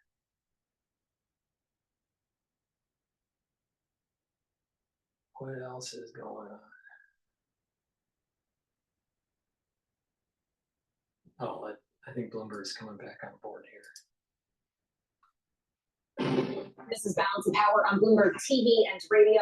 I'm Kaylee Lyons alongside Joe Matthew, live from Bloomberg's world headquarters in New York on election eve. Tomorrow is the day after, a year and a half of run-up following the campaign trail, not just at the presidential level, where this race remains, as we've told you, frequently neck and neck between Donald Trump and Kamala Harris, but also with Congress up for grabs. Yes. 34 Senate seats and all 435 House seats will be decided in tomorrow's vote. Not all of them worth watching. In fact, it gets to be pretty narrow when you start looking at the races that are actually contested, that we're going to spend time on in the throes of our special coverage tomorrow night. Part of our mission here at Balance of Power is to bring you news as it breaks, to arm you with the best information that you can have to make a decision in this election. It's also to help you watch this tomorrow night, know what to be looking at. Bloomberg's Megan Scully joins us from Washington to help us on that front, taking a look at some of the down ballot key House and Senate races to watch tomorrow. And Megan, it's great to have you with us today on Bloomberg. Happy election eve. Let's start with the Senate, because we can get our arms around this a bit easier, and we will likely know a bit sooner than the House. Democrats have a very difficult map, but the conventional wisdom is that we'll see a historic flipping to opposite parties in both houses. Megan, is that how you see it? That is what it seems to be. Although, particularly after this weekend's poll in Iowa that caught us many of us by surprise, showing Harris ahead, I am not willing to say anything definitively at this point. But yes, it does seem the Senate map has always been in Republicans' favor. Democrats are defending a lot of seats in states that Trump has won, particularly in Montana, where he's supposed to win by double digits. And you have John Tester trying to hold on there. Well, and the Tester seat, as well as the West Virginia seat that is very likely to flip Republican because Joe Manchin is retiring are really the only two pickups Republicans would need to take control and become the majority. But how much does the size of the majority ultimately matter, Megan? Not just in the Senate, but the House as well. Sure. Well, in the Senate, you need 60 votes to do most legislation. In a unified government, though, Democrats can get, or either party could get things through under what's called a reconciliation process. We saw that with the Biden climate law during his first 2 years in office. But without that 60-vote majority, it gets things get a little tricky, and we haven't seen that since the Obama administration. So the size of the majority, parties always want more, but short of 60, it does get things. It is complicated to get things done. In the House, it looks like whoever wins that majority will be a narrow one as well. It's only going to take 4 seats, 4 nationwide seats for Democrats to take the majority in the House. And it's looking pretty favorable for them at this moment. Let's talk about the House a bit more specifically. This is a beast to cover, Megan. You're going to be and your team knee deep in all of this tomorrow night. The fact is, as we mentioned, not all of these seats are up for grabs or contested, at least. When we look at the way this will play out tomorrow, we might well have to wait for, and I'm assuming that you would agree, California to come to fruition before we actually know which party controls the House. The big states of New York and California will have more to do with this than the swing states, for instance, that we're watching for president and Senate. Absolutely. So it's interesting, when you look at the House, you're really looking at about a 10th of the races that are competitive. And if you're looking at it sort of from East Coast to West Coast, we'll know early in the evening, we'll get some kind of sense as to which direction this is going, or if it remains a toss-up with the polls coming out of New York. There are also competitive races in North Carolina and in Virginia. So that will give us an early indication. What I'm going to be watching really closely tomorrow night, though, is the heartland. There are 2 House races in Iowa that look very good for Democrats. And then there is that blue dot district in Omaha that Democrats are also seeking to flip. That could signal kind of which way this is going. Of course, we won't know anything for sure, most likely, until much later in the evening, or perhaps days later. It did take a few days in 2022 to call the House. So, but I think that there might be a moment there, sort of late in the evening, after those polls close in Iowa and Nebraska. Well, and then there's California to consider, which I think, Megan, is why we have to warn our audience about how long it could take for ultimately the total tally of the House to come together. Just, can you tell us quickly why California takes so long, aside from its geographic location, polls closing later in the evening? Polls close later. It is, there are 5 seats there. They tend to count slowly. We're expecting turnout to be very high. They don't count the early vote before election night. So all of this is going to just drag this out even longer. And I hate to tell you guys, but we might not even know until Alaska comes in, because there is a very competitive race there, Mary Peltola's seat. So we'll see which way that one goes. So it's going to be a long night, and it could potentially extend. It's really important that the Republican Party win the legislative branch. Really important. One, you can do the subpoena, you have that subpoena power and investigation power from the House.